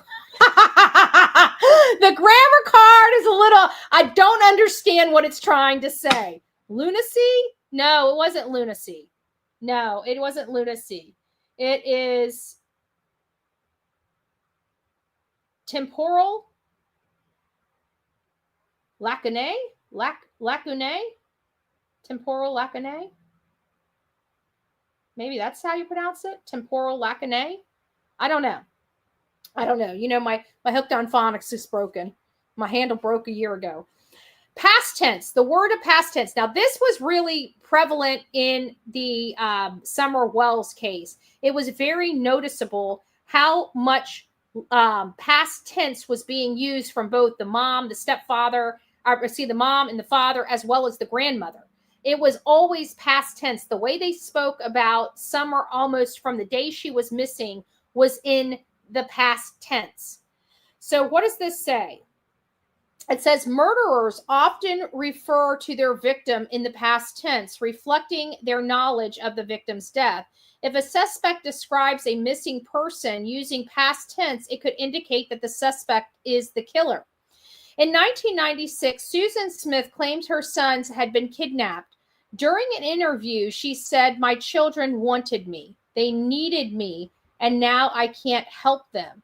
Typically, parents of kidnapped children use the present tense when speaking about them, as their status, dead or alive, is unknown. Since Smith referred to her children in the past tense, wanted and needed, it raises questions about whether she knew they were already dead, indicating a possible hoax. Very interesting. Very interesting. I never heard of Sumner Wells until BHB after Sebastian went missing. Oh yeah, the same animals, that was in 2021, and the same rotten animals that are causing havoc in this case also caused havoc in that case, also caused havoc in the Quentin Simon case. Progressive pronouns.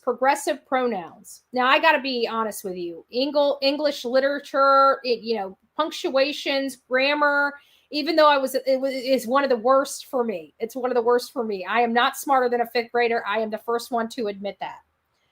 The words such as my, mine, his, her indicate ownership. Since pronouns are instinctive, liars often misuse them and inadvertently reveal ownership that wouldn't exist if their story were true.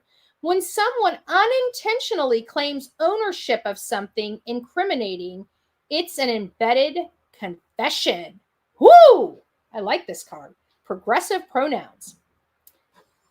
In 1995, O.J. Simpson was accused of murder. While replying to letters of support, he said, "I am grateful that even those who believe in my guilt also believe that I should have my day in court."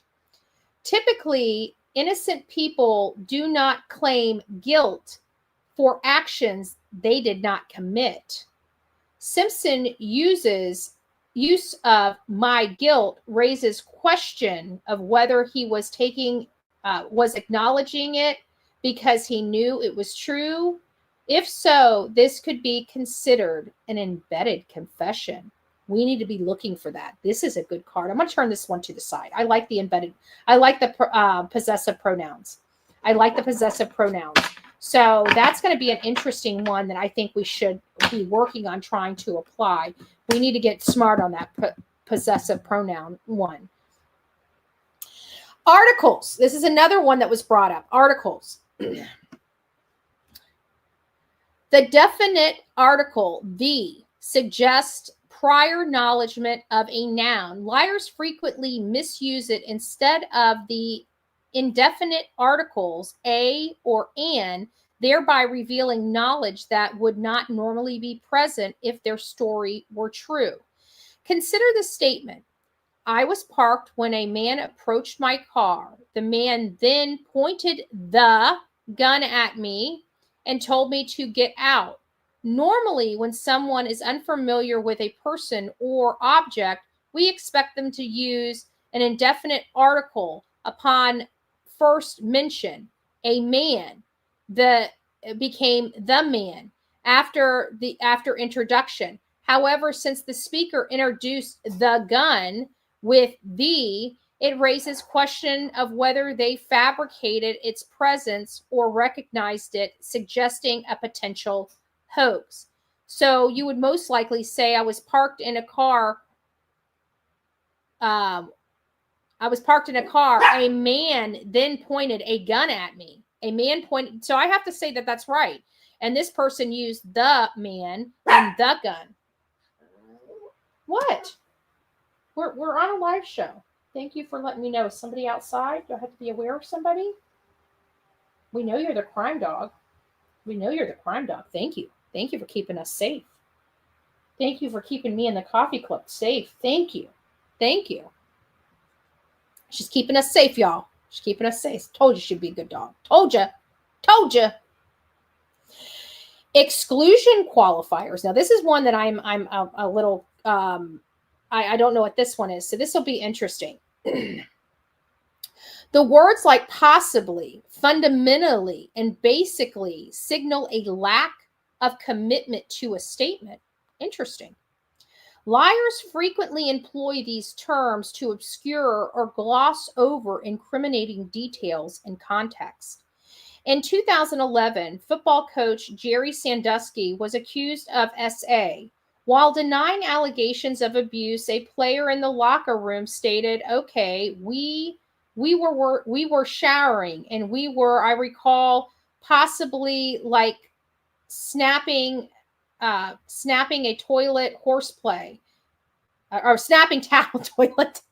I must have chlamydia on the mind. Snapping a towel horseplay. Since Sandusky described the sound the witness heard as possibly a towel, it raises the question of whether he lacks commitment to this description stemming from knowing it was untrue. It's possible that the sound the witness heard was not a towel, but of another more incriminating activity. Temporal, we got to look it up because the word is right here that I couldn't pronounce. There it is. Temporal lacune.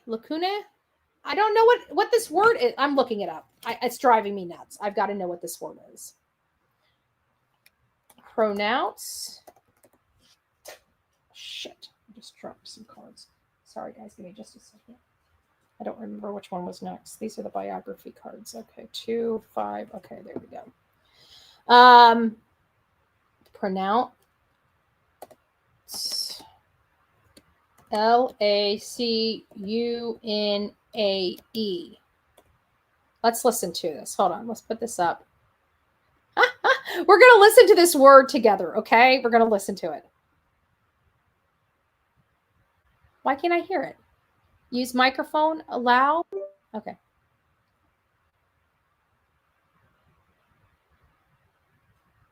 Make sure you're in quiet location. Try again. Okay, here it is. Lacunae. Lacunae. So it's called temporal lacunae. Let me try this. Let me put temporal. Let me see if they'll.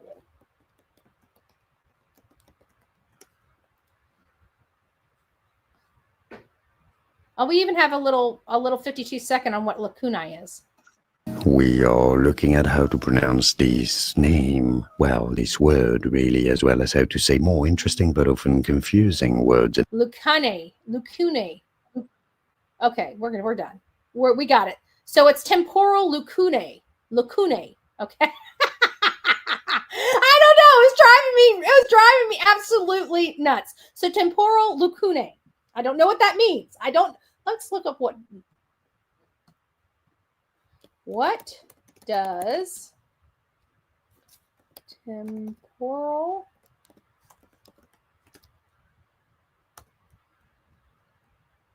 lacunae mean? Okay, here's what it means.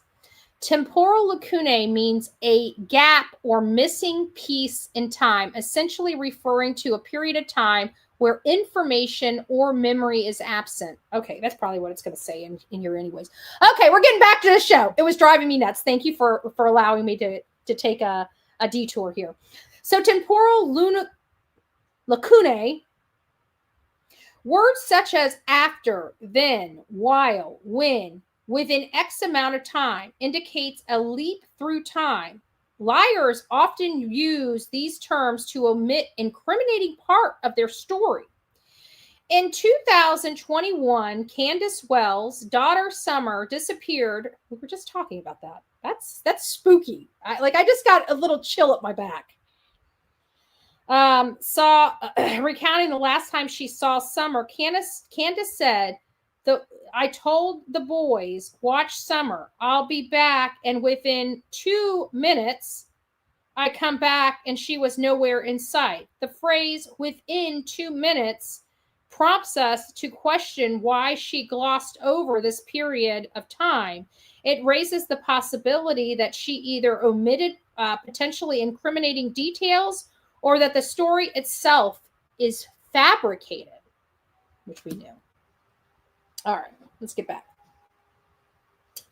I can also apply this amount of time. We can apply this, I think, to the Sebastian Rogers case as well. Fragmented sentences. Fragmented sentence. Liars often leave out key words in order to mislead without directly lying.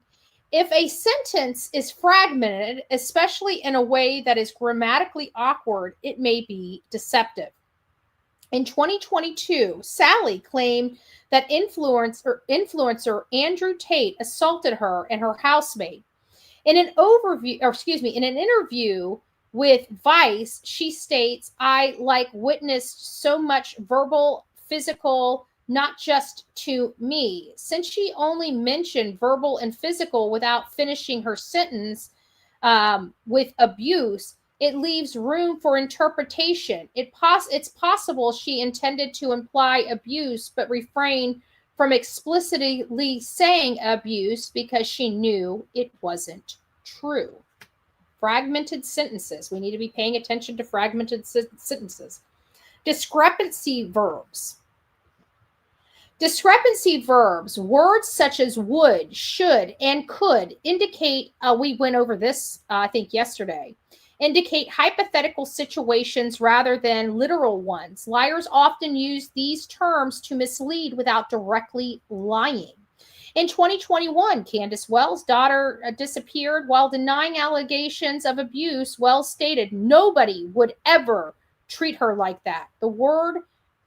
The use of would in nobody would suggest a hypothetical scenario, not necessarily a literal fact. This phrase leaves open the possibility that her daughter may have been abused. A more definitive statement would be nobody ever treated her like that. Could have been more conclusive. Intensifying adverbs. This is interesting. The words such as very, really, totally, and super are often used for persuasion. Liars frequently imply these terms unprompted, reflecting their insecurity about believability of their statement. However, it's important to note that these words are used in response to direct accusations, as in, I already told you, I really am innocent. Their use can be considered appropriate. In 2019, R. Kelly faced accusations of abusing a young woman. Denying these allegations, he says, I have a harem, a cult. I really don't know what a cult is, but I know I don't have one. The use of really in his denial raises questions about why he felt the need to emphasize his lack of knowledge about cults. This suggests a sensitivity or defensiveness about the topic, possibly because it hits too close to home. We know somebody else is ultra sensitive to certain words like truck in the neighborhood, but around the time that your stepson went missing, we hear somebody getting ultra defensive over that and says he was really there after one. Changing tense. Liars often fluctuate between past and present tense, reflecting a shift from recalling actual memories in past tense to fabricating details in the present tense. If a statement suddenly switches to present tense, it may indicate fabrication. In 2022, Amber Heard alleged Johnny Depp assaulted her on a jet. While describing the incident, she said, I was looking out the window and he slaps my face. It didn't hurt. I just resolved to sit at the front. As I get up, he kind of kicks a swirl chair into my hip. I just stared at him. Amber fluctuated between past and present tense, raising questions about the veracity of her account, particularly since only the part of her description involving interactions with Depp are in the present tense.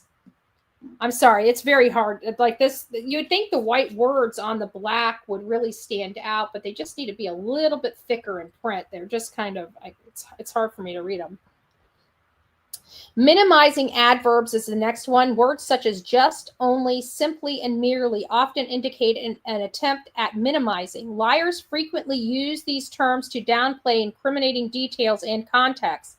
In 2022, Sally accused influencer Andrew Tate of assaulting her. Describing the incident, she stated, that night we were just sitting on the bed and Andrew punched me in my arm. Her use of just to describe that what they were doing on the bed suggests potential minimization of the events. This raises the question of whether she was downplaying the circumstances in order to mischaracterize, gradually escalating the consensual rough play to unprovoked assault. Weakening modifiers. Phrases like kind of, sort of, seemed like indicate uncertainty, whether they are used correctly by someone being honest or misleading by someone who is lying. Any statement following these phrases should not be automatically accepted as true or accurate. In 2022, Amber Heard accused Johnny Depp of abuse, recounting an incident where the maid intervened during an argument. Heard said, the maid came up the stairs and kind of comforted me. And I think we went over this yesterday, preventing us from assuming that comforting her was the maid's exact intention. It's possible the maid wasn't there, was not so much comfort. Heard perhaps comforting Heard as perhaps restraining her, which could suggest that Heard was concealing her own role as the aggressor. We've already read that. Passive voice. This is one I don't know really to apply to anybody other than KP, right? She's the only one that's out of the limelight, but when she was on here, she always tries to have this passive voice. maybe that's what it's related to. I don't know. Let's read. Liars frequently use passive voice to minimize their responsibility. If the subject is missing from a sentence, particularly in cases where this omission resulted in grammatical awkwardness, it may indicate that the speaker is attempting to evade responsibility. Henry Kissinger's response to criticism of Vietnam War in a classic example of using passive voice to deflect responsibility. Instead of saying, "We made mistakes," he evasively stated, "Mistakes were made." This passive construction avoids direct assigning of blame. Additionally, examples include phrases like "car was being driven," "a gun was fired," "a man was punched," and "a robbery occurred," all of which obscure the active agent in each scenario. Okay, so passive voice is actually not even what I thought. It's actually related to distancing. I guess it's kind of a distancing language. Instead of "we made mistakes," mistakes were made. Distancing the person from responsibility. That's what I get out of it. Cues. The next card is cues. We're getting through it. I think we're already over halfway through the deck. So we're getting there. We got a few more left, and then we still have to open up the phones. So cues. Research has identified specific linguistic cues that can signal deception, transcending cultural and demographic differences. Some cues suggest the speaker is withholding information, such as leakage, reticence, vagueness, responding to questions with other questions. Other cues indicate fabricating information, seen in behaviors like aggregation, mockery, unnecessary explanation, or lengthy prologues. Conversely, certain cues suggest credibility, including remnants effect, inclusion of unusual and sensory details, and isolated cues rather than clusters. Interesting. Leakage. Now we're going to have to learn what leakage is. This is interesting. I think this can be applied to the Sebastian Rogers case as well. Liars can unintentionally reveal the truth through their choice of words. It's challenging to suppress real memories while telling falsehoods. Someone repeatedly uses an unusual phrase or word, it might be a clue worth investigating. In 2020, after responding to her daughter Malaya missing, Sarah Irvin described to the press feeling drained. Later, Malaya was found in a storm drain. The coincidence in Irvin's choice of words, "drained," and the discovery location of Malaya's body suggests possibility of Irwin's inadvertent leakage. That's interesting. Leakage, hidden information about her daughter's whereabouts during the interaction with media. We need to be looking for the leakage. There's going to be leakage in our statements. We need to start reticence? Is it reticence or reticence? Reticence. Liars tend to keep the fabricated part of their story short to minimize the risk of making mistakes. Kind of like it went from 9 p.m. to midnight and all of a sudden she's going to bed. If the climax of the story, particularly one involving fantastic events, is surprisingly brief, it may be a sign that it's fabricated, like the 5-minute dissertation on what they did on the weekend before this child went missing. It was all very, very vague. In 2022, cryptozoologist Bob Gimlin appeared on a podcast to talk about seeing Bigfoot. He detailed how he spent weeks in the forest searching for it. However, when it came to the moment where he allegedly saw Bigfoot, he simply says, "There one stood across the creek," and quickly moved on. The fact that he devoted only 6 words to the very climax of his story, the sight of Bigfoot, suggested it may never have happened. Interesting. Vagueness. We hear this in this story. No doubt about that. Liars often resort to vagueness in their narrative, a tactic driven by the need to evade providing details that can be verified and the challenge of inventing a detailed story if a story is missing specific names, timelines, locations, or spatial prepositions such as inside, under, above, over, or around. It could be a sign that it is fabricated. And it goes into, we read this yesterday, the Nancy Grace, and well, you guys might not be the same people. In 2008, Casey Anthony's daughter was reported missing.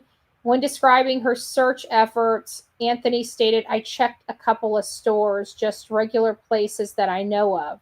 The absence of specific store names, the ambiguity nature of checking, did she go inside or just look through the window, cast doubts on the authenticity of her statement."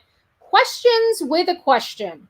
You guys recognize this one, right? Question with a question. Remember, every time, ask me the tough questions. Ask me the tough questions, right? And then, what does that have to do with the price of tea in China? Right? Question with a question. When someone echoes your question or responds to an accusation with another question, it can be a tactic to buy time for fabricating a deceptive answer. Also, be cautious of questions that suggest a denial without explicitly stating one, such as, "Do you really think I did it?" This type of response often serves as deflection, avoiding a direct answer while appearing to address the accusation. In a 1995 interview, Michael Jackson was asked his opinion on the consequences for child abusers. He responded, to someone who does that, what I think should be done? Gee, I think they need help. Jackson's use of not one, but two questions before answering raises the possibility that he was stalling to fabricate his answer. This suggests a personal sensitivity about the topic, which may have precluded an immediate and instinctive response. Interesting.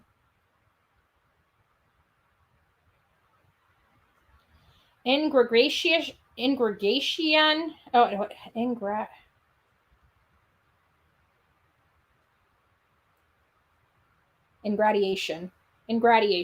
Sorry, some of these words are long. It's been a while since I've seen them. Liars sometimes use excessive friendliness as a tactic to divert suspicion. If an individual becomes usually polite when a sensitive topic is brought up or in unexpected situations like emergencies, this behavior could be an attempt to deflect attention and avoid scrutiny. So if you guys remember, CP always tried to be friendly until somebody called him on his stuff, and then all of a sudden he flips a switch. In 2008, Casey Anthony responds to the 911 dispatcher when reporting her daughter missing. "I'm sorry. I typically in an urgent situation like a parent reporting a missing child, a more immediate, perhaps frantic response such as, 'Huh? What?' might be expected. Anthony's formal and composed reply could indicate an attempt to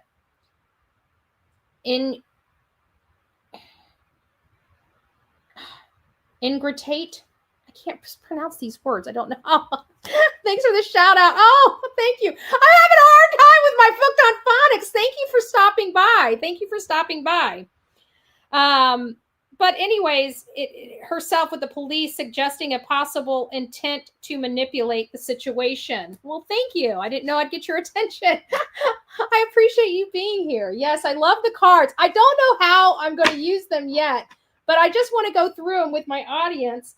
And then after we go through them, this time, we're going to try to use them and apply them to statement analysis. So I thought it'd be something interesting. It's, something we don't really talk about. So thank you. And thank you for giving us some good content and some stuff to talk about when you go over this. The next one is going to be mockery. Now, this one kind of hits me the most because we were just dealing with it this morning when I was calling somebody out on the other channel, where they come in and they start mocking you. They don't really have anything to argue with you about on the issues, but they go to mocking you. And everybody in here loves you, Deceptive Detective. So I don't know your first name. I'm sorry, but I appreciate you being here. Mockery. When faced with accusations, liars often try to discredit or intimidate their accusers, lacking factual information to defend themselves. In contrast, truthful individuals usually respond quickly with direct denials and provide concrete evidence to support their assertions. In 2002, bodybuilder Mike O'Hearn released a video addressing steroid allegations against him. Throughout the video, he mocked his critics, labeling them snowflakes and criticizing their comprehension skills rather than refuting their claims. O'Hearn's decision to ridicule his critics instead of refuting or even denying their claims suggests lack of substantial defense. This can be used for every freaking hate channel on the streets of YouTube. I'm sorry, it can, because we go with them with facts, and what do? They mock, right? They mock. And not only that, but you could see this. I mean, Chris, how many times has Chris Proudfoot been on shows mocking people? Explanations. Liars tend to offer explanations for why things happen, revealing their insecurity and expectations of disbelief. In contrast, honest individuals usually present facts straightforwardly, allowing the truth to stand on its own. If a story includes you might have to make some of these terms smarter than you got terms smarter than a fifth grader. Okay. Most of the audience out here on YouTube is not smarter than a fifth grader. Just superfluous. Oh, good God, good gracious. I'm gonna have to look up a lot of these words. Explanations. I'm gonna get them though. Don't worry, Deceptive Detective. I will get it. I'm gonna be using my dictionary as soon as this live is over. Believe that. Because these are words that I would like to use. I'd like to sound smart one day. It might be a sign of deception. In 2012, sailor reported to the Coast Guard saying, "We have had an explosion on board. That's why we're taking on water. I'm in about 3.5 feet of water on the bridge right now." The inclusion of an explanation for why the vessel was taking on water, "We have had an explosion on board," could raise suspicions about the authenticity of the call. Interesting. A more straightforward statement such as, "We had an explosion and we're taking on water," would have been more of a typical emergency situation. Interesting. So they believe that would be a hoax. Long prologue. Gosh, I kept all these in order, and now I'm getting them out of order, and I'm hoping I'm not getting them out of order too much because they keep falling out of my hands. And we're down to that much now, y'all. We've gotten through almost all of it. A long prologue. Liars often spend a lot of time on the lead up to the fabrication part of their story. This is usually a subconscious effort to delay the stress that comes with lying. If a story contains more than 1/3 prologue of background information, it might indicate deception. In 2022, cryptozoologist Bob Gimlin appeared on a podcast describing his encounter with Bigfoot. He details an extensive search he and his friend conducted. However, when it came to the climax of the story, he simply said, "There one stood across the creek," and quickly moved on, giving that more than 1/3 of his narrative focusing on the search with just a brief 6-word climax. It raises the question of whether the prolonged prologue was used because the climax itself was not true. Interesting. Reminiscent effect? Reminiscence effect is the next one.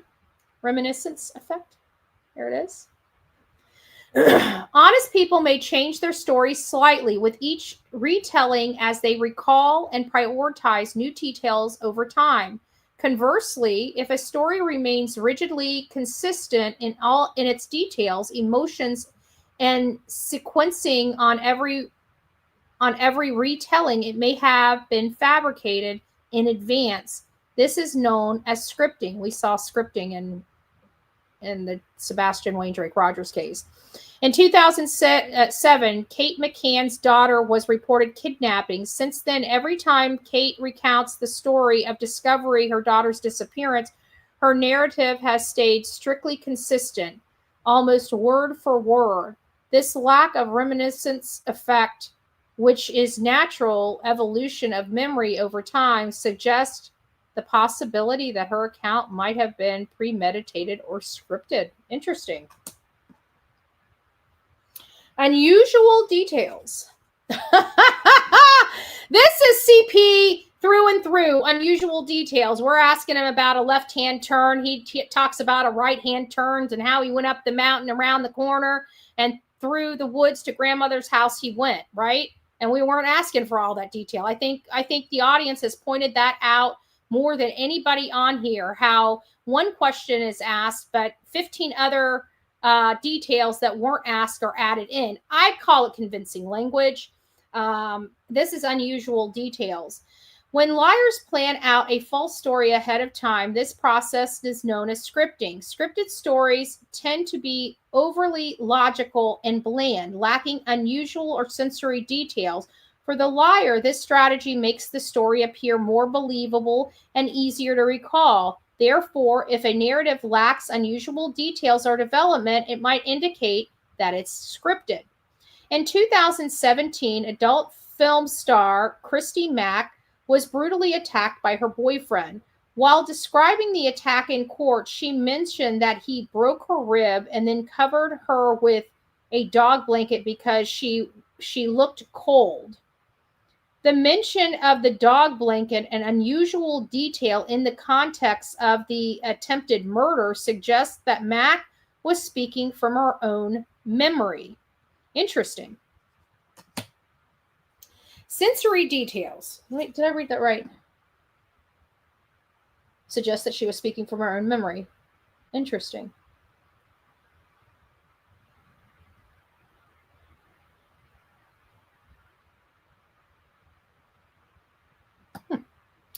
Sensory details. Liars often overlook sensory details in fabricating stories. A narrative missing elements such as smell, taste, touch, temperature, pain, hunger, and thirst could indicate that it's fabricated. In 2017, it's going back to the same adult film star, Christy Mack was brutally attacked by her boyfriend. While describing the attack in court, she recounted being punched in the face, specifically noting the taste of blood and the sensation of a loose tooth on her tongue. The inclusion of these sensory details like taste and touch in her testimony suggests that Mack was speaking from her own experiential memory. So it's also describing some things that are true statements and how to identify those, I guess. Interesting. A cluster. I heard these aren't good, but we'll read it anyways. This is the card for cluster. It's important to remember that honest individuals don't always communicate flawlessly. If a statement exhibits only one or two potential indicators of deception, it's more likely to be truthful. Being cautious about labeling a statement as deceptive based on an isolated red flags can help minimize the risk of false positive. 2010, Clint Dunn's daughter disappeared. In an interview, he unexpectedly used the past tense, remarking, "I just said, oh my, I believe my little girl is dead." His use of past tense about the missing person might raised questions about his involvement. However, considering this was the sole deception indicator in his statement, it's more prudent to ignore as a fluke in such scenarios, considering the volume and proximity of the deception statement for most accurate assessment.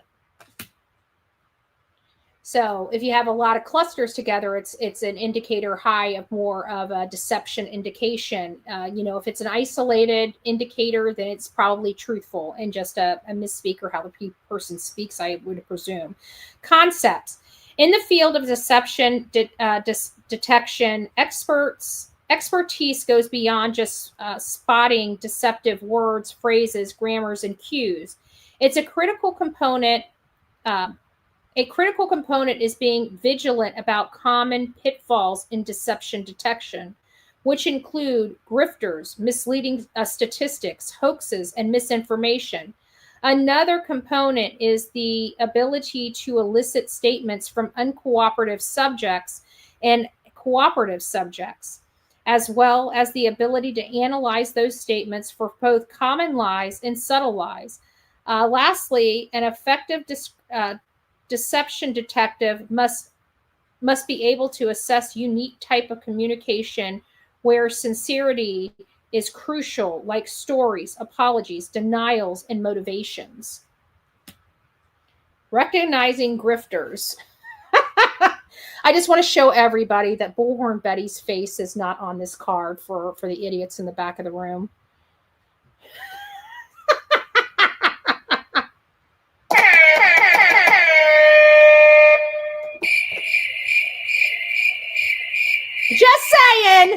Just saying.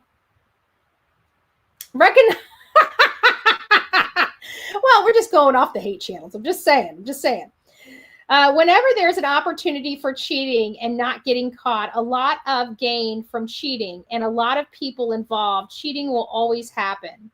When analyzing statements, considering the context is vital. Liars often thrive in environments where high reward are coupled with low risk of severe punishment. To understand where deception might be more prevalent, consider 1, competitions. Situations like quasi sports with large prizes, including esports, bodybuilding, pageants. 2, industry. Sectors heavily reliant on advertising, sponsorship, or grants, such as journalism, politics, and social media, the 3 things that I am in. Targeting groups that may pursue deep pocket defendants like false #MeToo cases and certain interest group. Recognizing these contexts is key to identifying where and why deception might occur. Assessing statistics. There are lies, damned lies, and statistics. That's why we go to statistics over here. When assessing a study, critically evaluating all chart statistics is crucial, as they can be manipulated to deceive. To identify misleading statistics, consider these key indicators. 1, assumption. Check for any flaw assumption underlying the study. 2, bias. Look for potential bias in the methodology. 3, sample. Assess if the sample size is adequate and representative of the broader population. Misrepresentation. Examine whether charts are used in a way that could distort the data. While there are numerous subtleties in how statistics can be deceptive, these 4 points are fundamental in differentiating between accurate and potentially misleading studies. All I can say is COVID. That's all I can say. Spotting hoaxes. Extraordinary claims require extraordinary evidence. When evaluating a story that seems implausible, consider the possibility of a hoax is crucial. Liars, knowing their story it's small print. Hold on just a second. Let me get into the light. I got lights right in my eyes too, folks. Liars, knowing their story may not be believed, might overact or fabricate evidence to seem more convincing. To determine if a story is a hoax, consider 1. Conclusiveness. Does the speaker express certainty about what happened despite limited evidence? Reticence? Are they reluctant to present their evidence? Emotionality? Is there a mismatch between their displayed emotion, crying, and the emotions reported in their account? Yes. We will say spotting a hoax. This right here, emotionality. We could put KP's face on this. The mismatch between their display of emotions and the emotions reported in their account. Vagueness. Is the story unusually vague for the subject matter? Recognizing these signs can aid in discerning whether a story is genuine or fabricated. We've got just a few more of these. I think this is the start of it. Yeah, we just got a few more. We're down to just this, and then we'll open up the phone lines. Recognizing missing information. Is there any point to which you would wish to draw my attention to the curious incident of the dog in the nighttime? The dog did nothing in the nighttime. That was the curious incident, remarked Sherlock Holmes. To the curious incident of the dog in the night, or in the nighttime. The dog did nothing in the nighttime.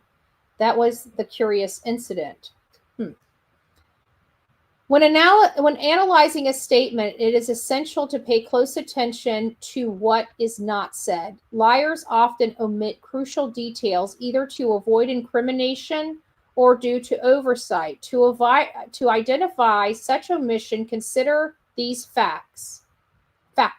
1. Avoidance. Is the speaker sidestepping a topic that logically should have been covered, indicating a possible deliberate omission? Yes, yes, yes, and yes. Gaps. Is there any noticeable gaps or missing elements in their narrative? Yes, yes, yes, yes. Suggesting that the story might be fabricated. Yes, yes, yes, yes.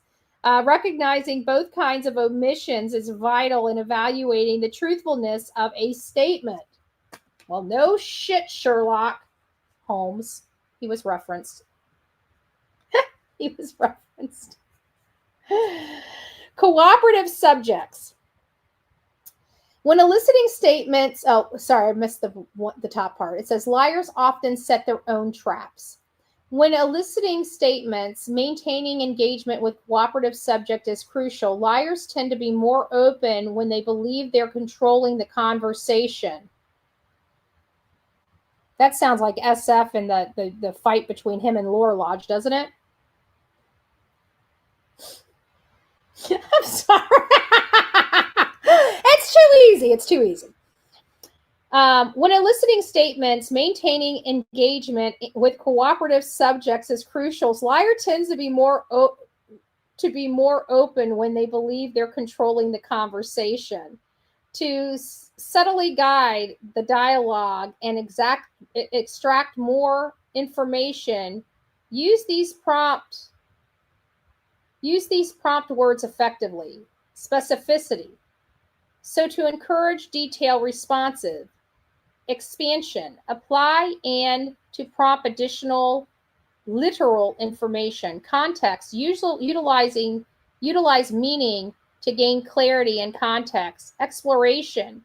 Implore now. To divulge in their actions and thoughts at particular moments. Practicing these techniques can be key in uncovering investigative leads and identifying critical inconsistencies in statements. Uncooperative subjects. We're getting down to Sebastian's story now. The more emotional they feel, the less command they have of language. When dealing with an uncooperative subject, a key tactic is to increase their cognitive load. The stress of lying combined with the increased mental demand can significantly disrupt the liar's thought process. Effective techniques include surprise, asking unexpected questions that someone fabricating a story is unlikely to have anticipated. 2, detail, probing for intricate details that are often omitted and fabricated. We've been trying to get details of this case, and they refuse to give them to us. And what does that have to do with the price of tea in China? Responses. Reversal. Requesting the subject to recount the story in the reverse chronological order. Ooh, that's interesting. Oh, I like that. Speed. Demanding quick responses and imposing penalties for hesitation. I do that to some people. That's what I did to Don Wells when I had an opportunity to speak to. I just rapid fire. Boom, boom, boom, boom, boom. Try to knock him off his game. These methods can effectively unbalance a deceitful individual, revealing potential inconsistencies in their account. Spotting common lies. We're down to 6 more cards, y'all. I cannot believe we made it. It took us a little while, but I just wanted to go through these cards one good time, and then after that, we'll be applying them to. This is not just for the Sebastian Rogers case. It's going to be for into perpetuity when we deal with these cases. This is, like I said, the deceptive detective seems to like to educate people. He's got these cards to help people spot stuff.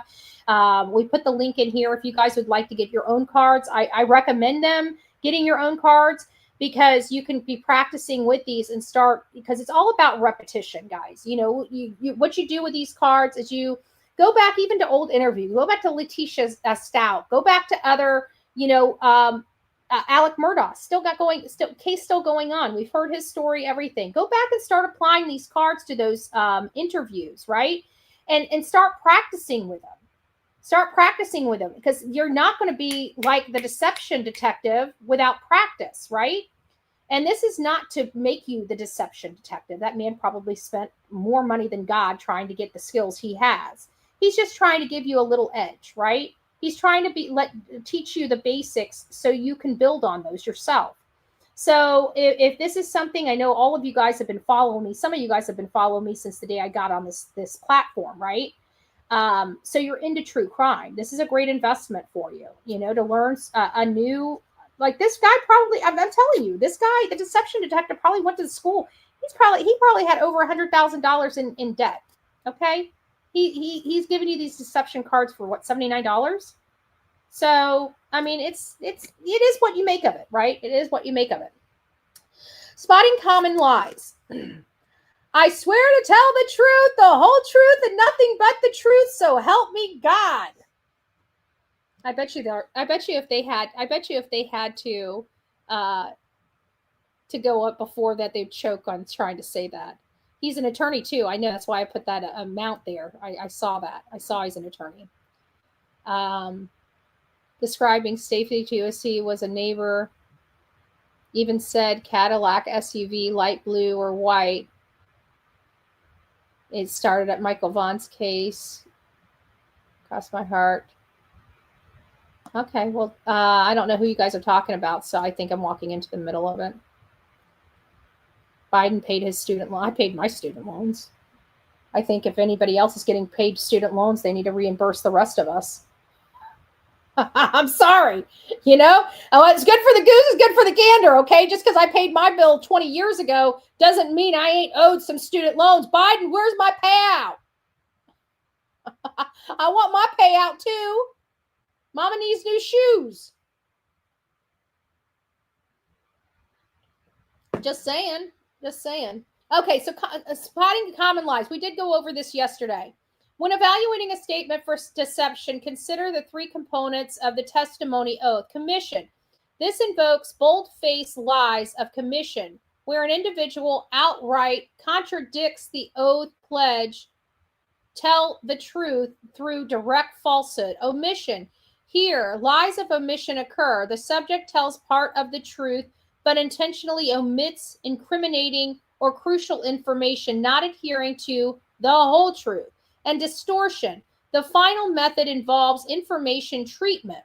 The truth is presented, but is warped with additional language such as exclusion qualifiers or passive tones deviating from nothing but the truth.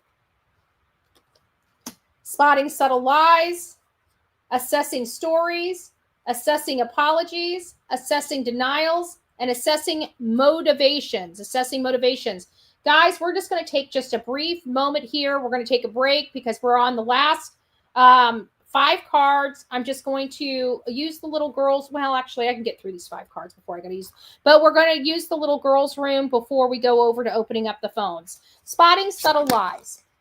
I'm going to blow through these. If I mispronunciate something, it is what it is. His name's Deception Detective. I know his name's Deception. I'm talking about his actual name. He was in the chat. It's hard to call him the Deception Detective if he's like a George. I'm a Betty, but people still call me Andra, The best liar is he who makes the smallest amount of lying go the longest way. When analyzing statement for deception, recognize even the smallest sign is crucial. Skilled liars often distort the truth rather than lying outright, using tactics like omissions and nuanced information treatment to detect To detect these subtle deceptions, be wary of assumptions. Avoid drawing conclusions based on vague language. Inferences. Be careful not to infer meanings from what is unsaid. Errors. Don't disregard incorrect grammar as it could be deliberate play. Dictation. Pay attention to the unusual word choices, including overly specific or repetitive terms. Acknowledging these nuances is vital in unveiling the hidden truth in statements that appear honest on the surface. Assessing stories. If you tell the truth, you don't have to remember anything. When assessing the credibility of a story, scrutinizing the continuity is crucial. Like movies with plot holes, liars often fail to create flawless fabrications. To identify potentially fabricated stories, consider these points. Reasonableness. Assessing whether the action described are plausible for a person in the given circumstances. Tone. Examine whether the tone of the story aligns with the nature of the experience, such as describing a serious incident like a mugging as a tussle. Inconsistencies. Look for internal inconsistencies within the story. Are there any points where narrative contradicts himself? Like this, the reason why we got Sebastian, because a lot of these things do apply to this case. And then, of course, contradiction. Compare the stories with other accounts of the same events to check for discrepancies. Paying attention to those details can help reveal if the story is fabricated. And there's been a lot of inconsistencies in the Sebastian Wayne-Drake Rogers case. Assessing apologies. It's a good rule of life never to apologize. It is a good rule in life never to apologize. I've never heard that. The right sort of people don't want to apologize, and the wrong sort of people take a mean advantage of them. When evaluating an apology, discerning its sincerity is crucial. An insincere apology often precede repeated offenses. To determine sincerity, consider voluntariness. Was the apology compelled or freely given? Genuine remorse is typically voluntary. Specificity. General apologies may lack genuine acknowledge of specific wrongdoing. Priority. Was it directed at the actual victim or elsewhere? True apologies directly address those who were harmed. Responsibility. Did the speaker fully accept responsibility or did they shift blame? Owning up to one's actions is a hallmark of sincerity. A crucial examination of these factors can unveil the real intent behind an apology. Assessing denials. I told him the subject didn't do it. How do you know? He demanded. Because he told me, I answered. That was from Peter Hyatt. We love Peter Hyatt. I hope he's doing well. I know he's been having some medical issues. I wish him the best. When assessing the denial, it is important to evaluate its reliability. Liars often find it challenging to directly deny guilt. To detect reliable denials, consider these elements, these key elements. Pronouns. Did the speaker use I, which often indicates honesty, or opt for a less personal pronoun like we, you? Negation was a straightforward negation, such as did not, didn't, use, or did the speaker choose a less reliable discrepancy like I couldn't, wouldn't? Did they address the specific accusation made against them, or respond to an altered version that was too narrow, too broad, too vague? Carefully examine these aspects can significantly aid in determining the reliability of the denials. That's from Hyatt as well. And imagination is more important than knowledge. And this is for assessing motivation. When analyzing statements, it's important to consider why the individual might be lying, as there are numerous motivations beyond guilt. To discern a subject's reason for deception, put yourself in their shoes and consider 1. Protection. Could they be safeguarding something such as investment, a relative, or their pride? Avoidance. Are they attempting to evade negative outcome like shame, jail, or retaliation? Gain. Might they be seeking a benefit, including attention, financial gain, or closure? And then 4, in the other category, could they be influenced by other factors such as activism, psychological issues, or simple mistake? This framework helps in understanding the diverse motivation that can drive individuals to lie. And again, that is the deception deck, guys. I'm glad you allowed me to bend your ear. I wanted to get through all of the cards so you guys can go through them. You guys can go back and write this stuff down if you so choose. I would like help from the audience with these cards to help decipher statements. You know, one thing that we do here is behaviors and actions. I'm not with language and cues, okay? I can spot a bullshitter a mile away, but sometimes I can't, right? Will this give us an edge in these statements? I don't know. I know I've been watching Deceptive Detective for a while, for at least several months now, since around the time Sebastian disappeared and his first video on the Sebastian Rogers case. I have been kind of tuning into his work, and I've been paying close attention. And like I said, the first time was 3, you know, the number 3. And that must have hit a chord, because the next time Katie had talked about her story, instead of her calling her husband within 3 minutes, she called him within a minute. And that was after Deception Detective talking about the number 3s, which I find awfully funny.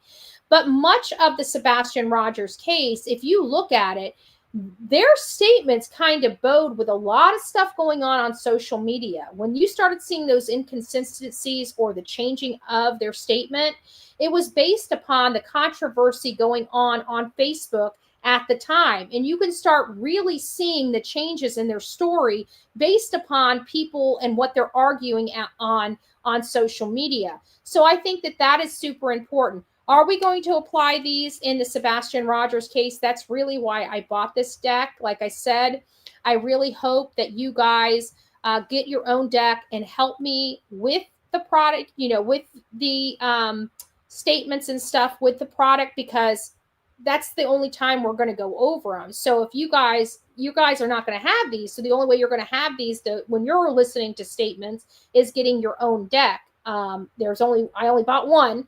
You know, maybe what we'll do is once Sonia is back and she's, you know,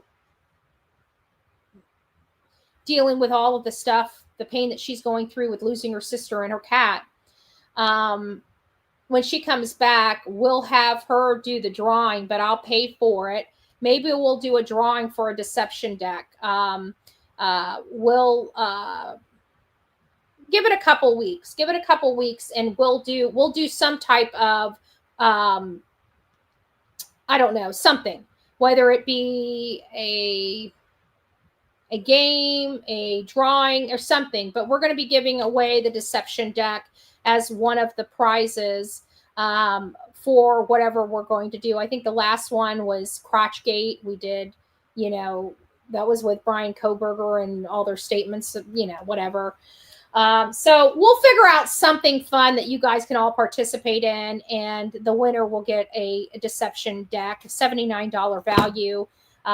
So we'll figure that out and figure out what we want to do with that. But if you don't have and you can't get your own deception deck, participate in our drawing or whatever we're going to do. And we'll give one of those decks of cards away to one of our audience members. That will be forthcoming. All right, guys, I think we kind of went through everything that I wanted to go through. We went through some updated information. I did want to let you know that the Deception Detective did drop a video last night. I'm not going to go over it on this show. I think we went over enough. I still have to open up the phones if you guys would like to call. We're already at 3 hours, but before we open up the call and before I go through the sponsors of the show, I want to take just a short break. So if you guys would like, you guys can stick around for the phone call session and what have you. I'm trying to think of if there's anything else we needed to go over.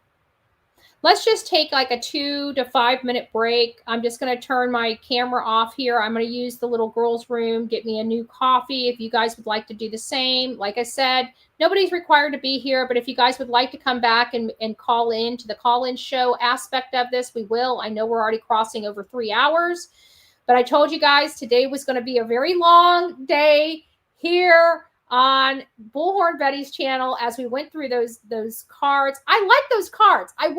But you know what? It also teaches me I need to go back to school and get my dictionary. I need to have a dictionary here, and I do have it on the computer.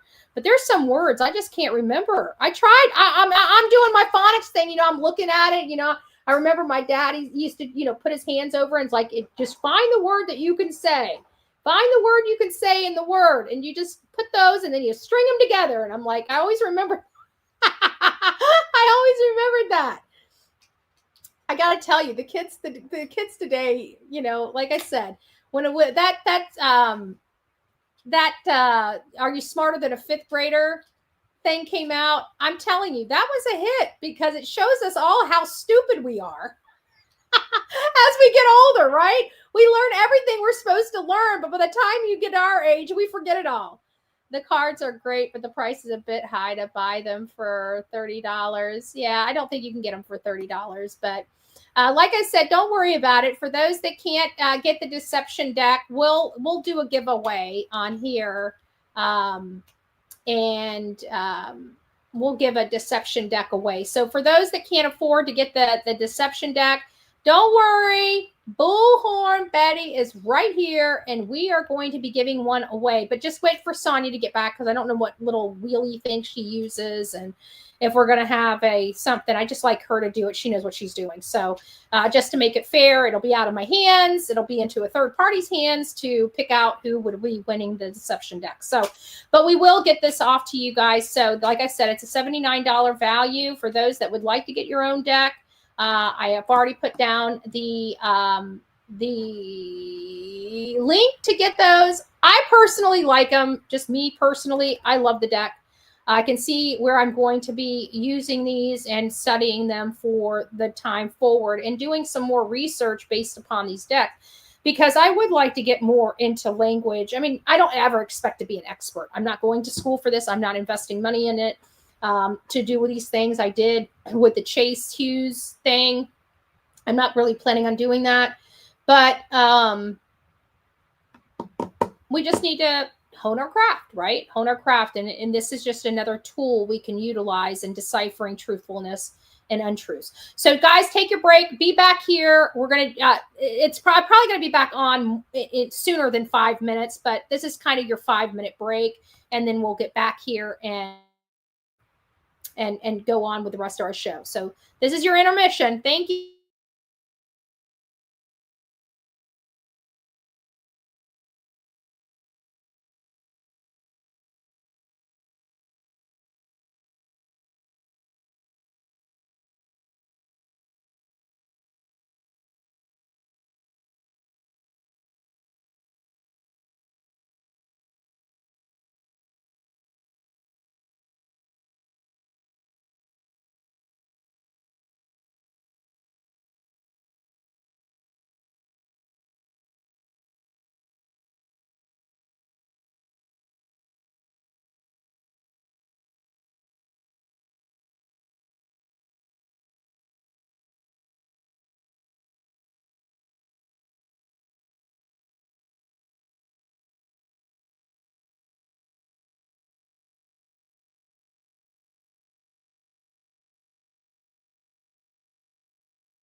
I reckon I could put some music on for you guys, so you guys aren't just sitting here.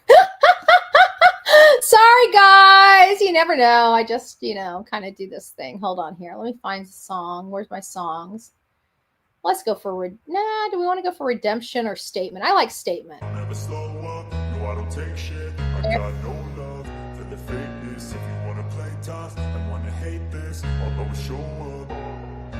I don't ever slow up, no I don't take shit. I got no love for the fakeness. If you wanna play tough and wanna hate this, I'll always show up and make a statement. I don't ever slow up, no I don't take shit. I got no love for the fakeness. If you wanna play tough and wanna hate this, I'll always show up and make a statement. Everything I do so instinctive and so passionate. Every word I move so descriptive like an adjective. I got a vendetta against people who patented being negative when you should be getting after it.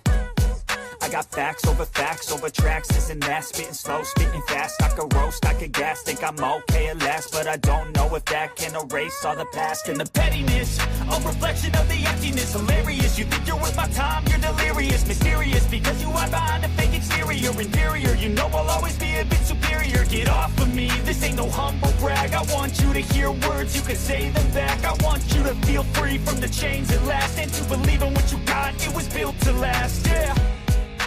Now that I've been put through hell, I never got anyone's help. I had to do it all myself.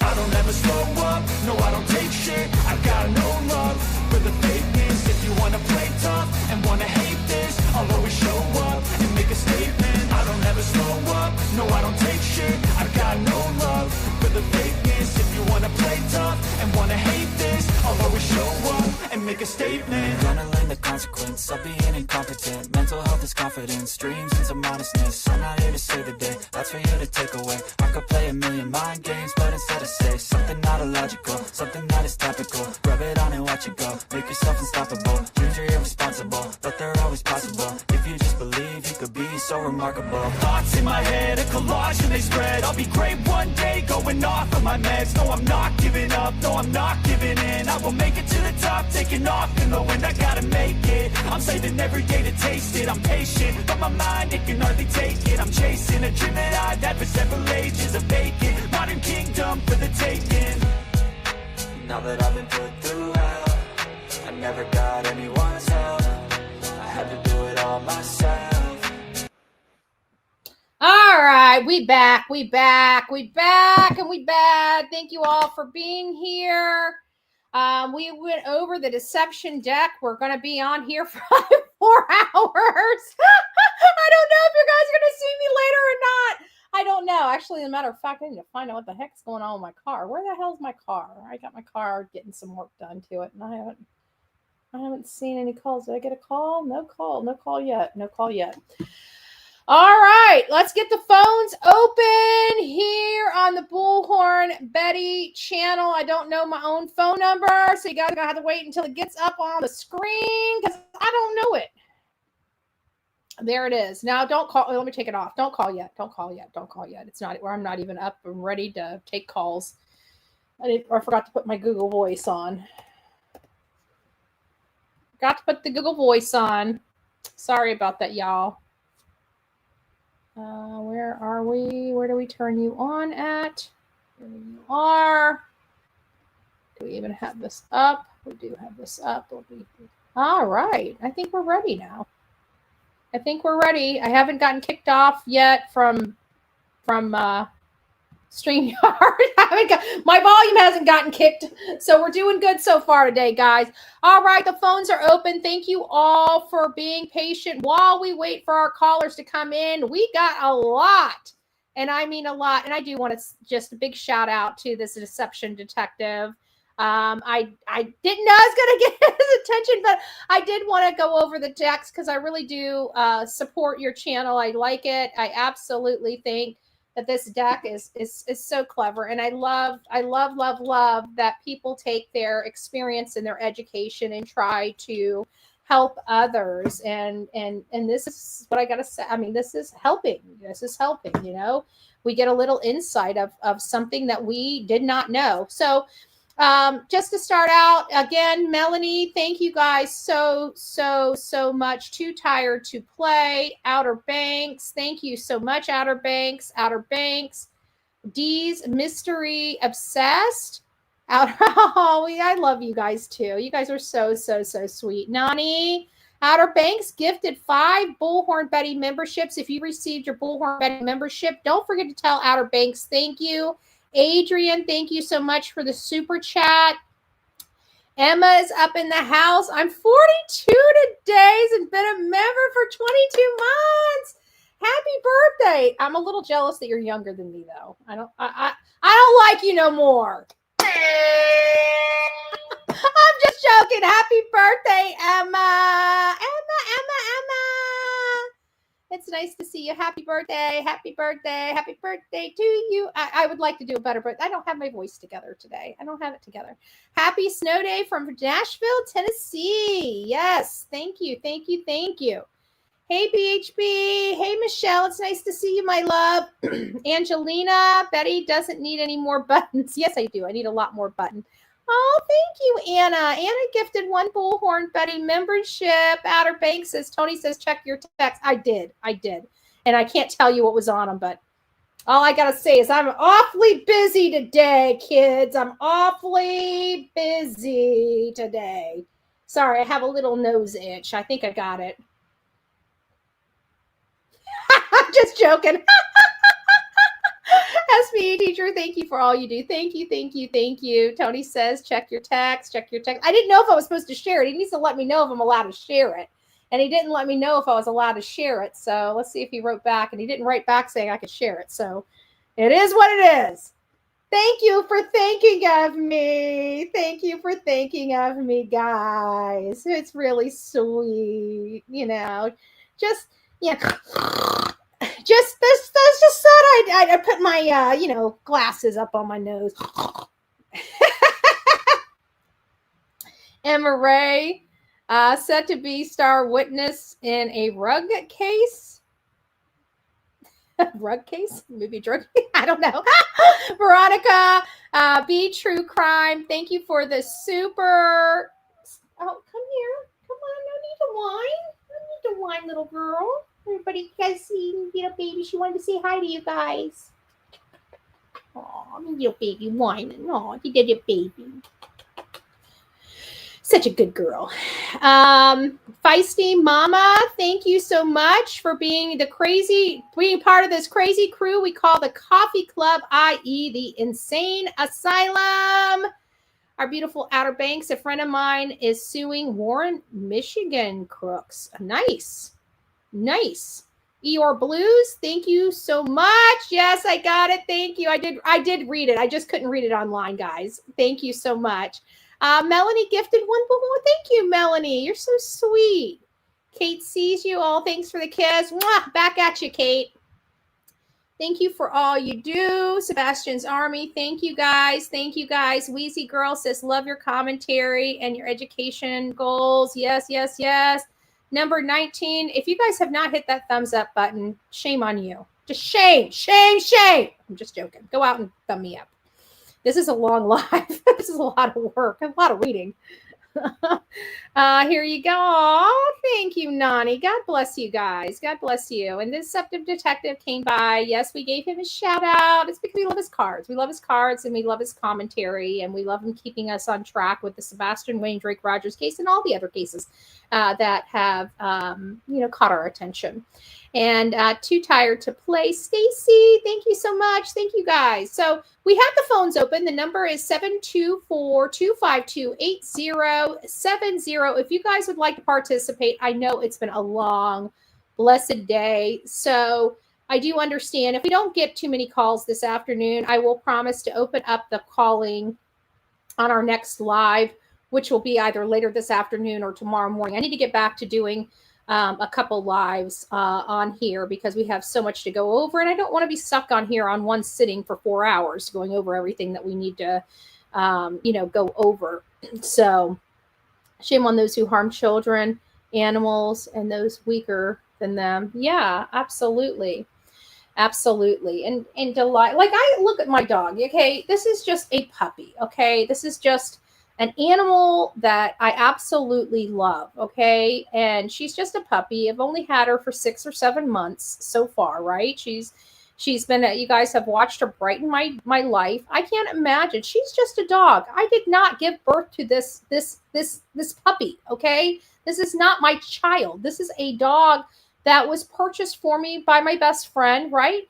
But I've taken ownership of her, and she is like my baby. I take very good care of her. I'm always, worried about her health. I'm always worried about what she eats. I'm constantly making sure she's not getting stuff in. So, I mean, this is just a dog. And if my dog disappeared tomorrow, I would lose my ever loving mind. You guys see a very strong bullhorn Betty that's gone through hell and back, on these, my life has been hell and back, right? But when I got on these streets, it really got really nasty with these hate channels and stuff like that, right? But this dog here has really brightened up my world. And I just don't understand how a child can disappear and not turn over heaven and earth to find Delilah.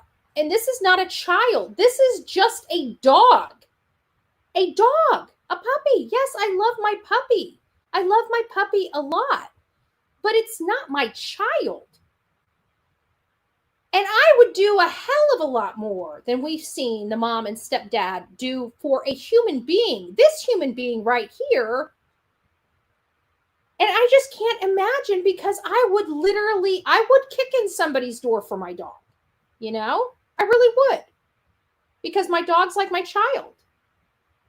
I'd call law enforcement first. I don't believe in taking things into our own hands. But, emotions do get the best of you. If you know your dog's inside, would I kick in a door? Probably. Would I go to jail? Probably. Would it be worth it? Most likely. Okay?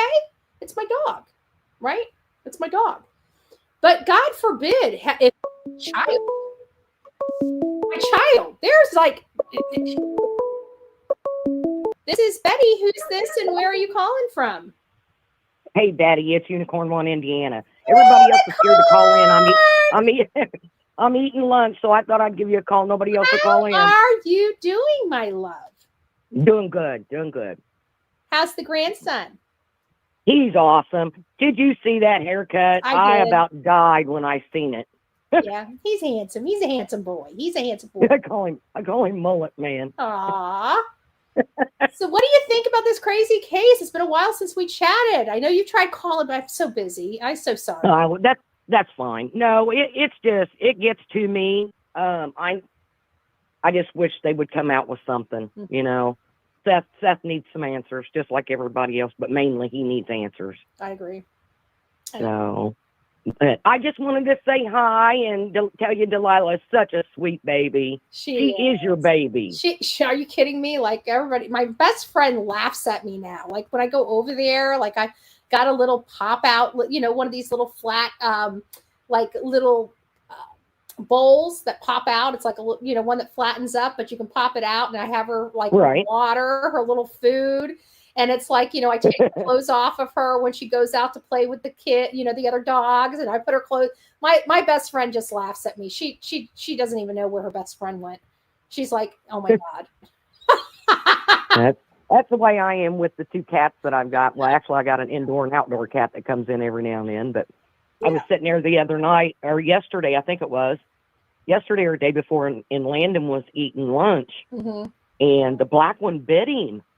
And I was like, what in the world? And he wasn't doing anything. He reached to get a chicken McNugget, and I think he thought he was reaching for him. Yep. And he bit him. Aw. Yeah, well, she doesn't even, she barks with you guys heard her bark. She barks if she hears something, but she mostly like whines and gripes at me when she hears Emily outside. And I'm here because I usually don't do 4-hour lives. And believe it or not, even though she's a dog, she knows when I go over my time because she looks at me. She's like, Mom, are you ready to go outside yet? Right. No, you're going to go.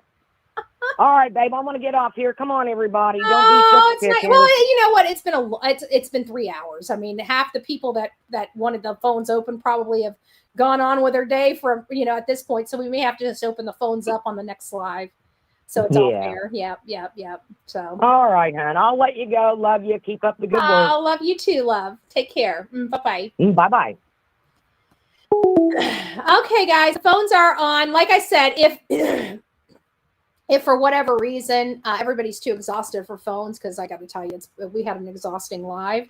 We'll just open up the lives on the next on the phones on the next live. It's not a big deal. I know some of you guys cats got your tongue.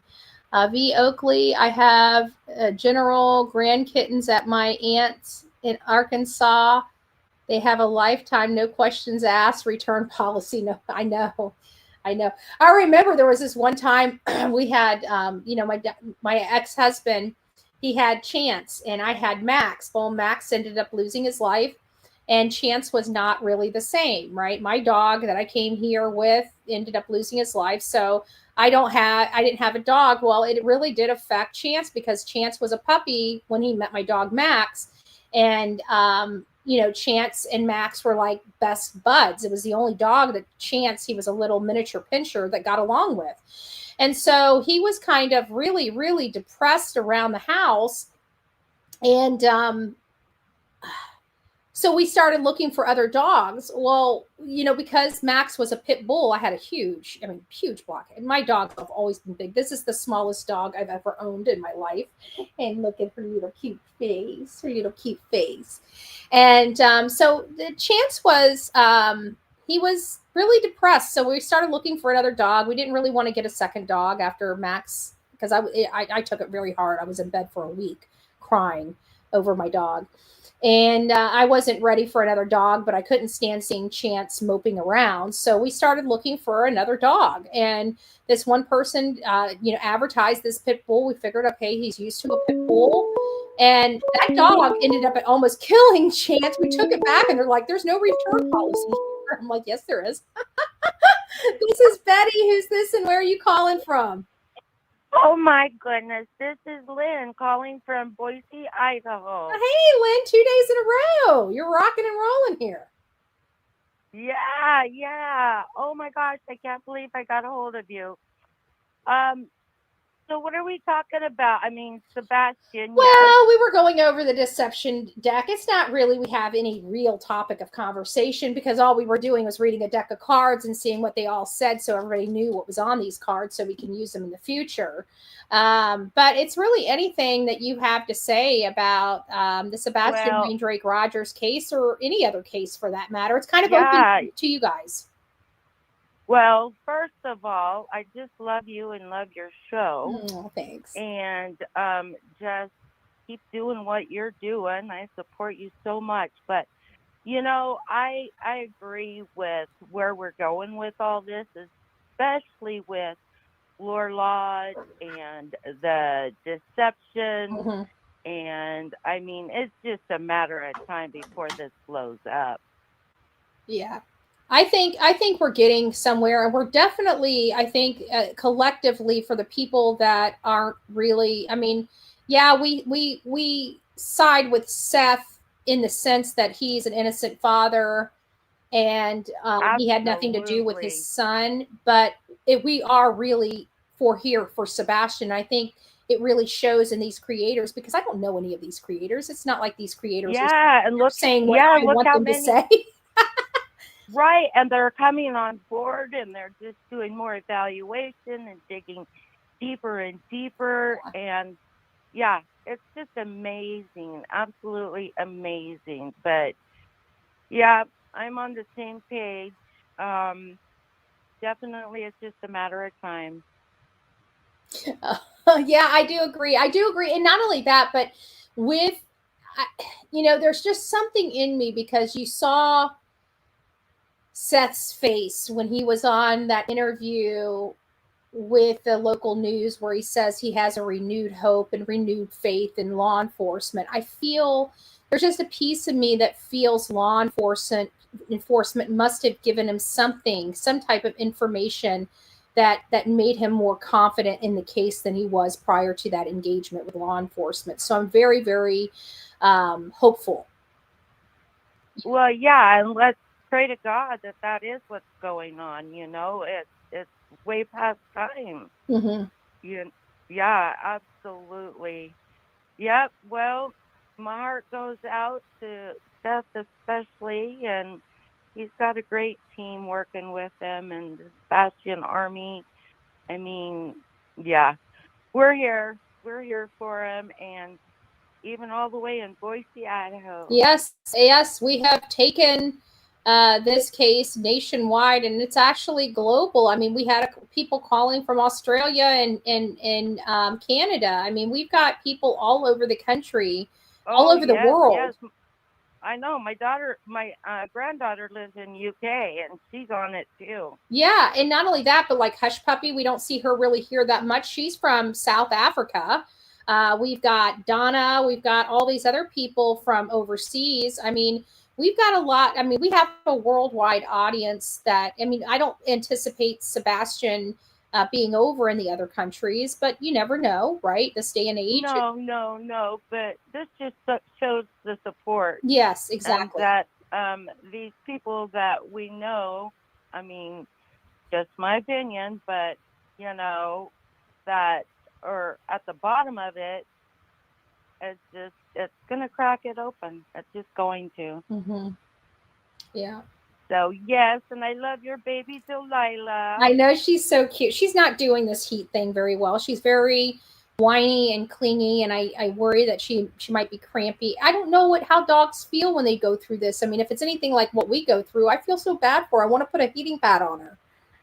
Right? I don't know what to do. I just hold her. I literally hold her all day long and just let her know that she's loved. That's all I know to do. That's all you can do. You're a good mama. Oh, thank you. Thank you. Yeah, she's in my arms right now. She won't let me go. Actually, as a matter of fact, she has this thing where she takes her paws and curves around my arm, so I can't move my arm. Like if I move my arm, she goes with it. Oh, that's just like my grandbaby, Xander. Yeah. He does the same thing. She's all too snuggled and I sweet. can't move. Yep. She's too sweet. Absolutely. Yes. Well, thank you. It's so wonderful. Oh, thank you. I have been following this case since day one. And yes, so keep doing what you're doing, girl. Thanks. You take care. God bless you. Thank you, and God bless you as well. Bye. Bye. All right, guys, this is what I think I'm going to do. I just turned the phones off because I'm starting to I need to take Delilah out to a bathroom break. And I figured what I'm going to do right now, we'll have about 2 hours. I'm thinking around 4:30. That's going to be in 4 hours. I'm going to do another live here. We're going to do an updated live on the Sebastian Wayne Rogers case, an actual one, not necessarily the deception deck. And then I won't put any goals or anything on. We'll just open. I'll just say my intro and the topic of discussion, and then we'll open up the phone lines at 4:30. I'll go ahead and make a thumbnail now and get that up so you guys can go ahead and get a reminder for it. But we'll be back here at 4:30. I'll open the phone lines, and we'll take like a half an hour for some updates, and then we'll just open up the phone lines. We'll keep the phone lines open for an hour or two, or however long they're calling on. I won't shut them down until we're done with everybody. I think that's probably the best way to handle this, because I'm starting to get a little tired. I need to get up and stretch my legs. I need to get Delilah out. I need to find out what's going on with my car, and I think that will be is that agreeable with everybody in chat that we just come back here at 4:30? It'll give everybody some time to rest and process what we already went through. Sure. Okay. So just be on the lookout. Actually, before you guys leave, let me just go ahead and create a little thumbnail here, and then I'll go ahead and get that set up right now. So we all know that we're going to be back at 4:30. I don't want anybody missing anything.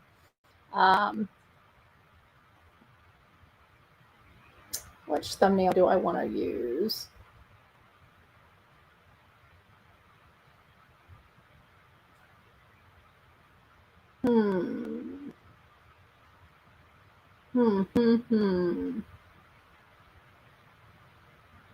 Case essentials. We'll use that one. Why not? It's not very, very, clickbaity, but I prefer things that click a little better. But hey, case essentials is case essentials. That's what we'll be actually back for anyway. So let me go ahead and get this set up now. We'll get it. Oh shit! I just got out of it before it downloaded. Hold on a second. Sorry, guys. Didn't quite download. Let's try it again.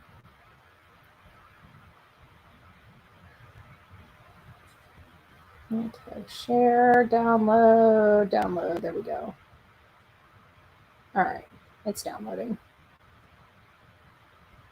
Okay, there it goes.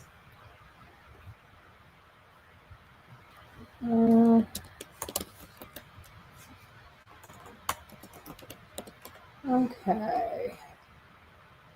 Sorry, guys, I'm doing this now because then you guys can go over before we get off and go ahead. Sebastian, newly discovered info. Sebastian.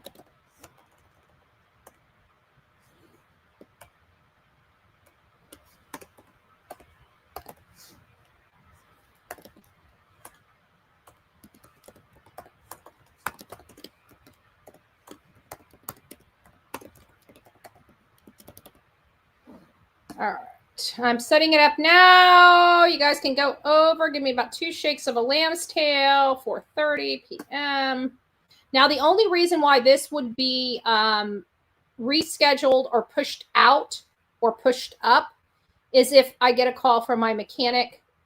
It's at 4:30. I just put it out there on YouTube, guys. Go over to my main channel and get signed up. Get signed up for that. I'll put the description and everything in and get that all planned out in the next few hours on what we're going to watch and everything.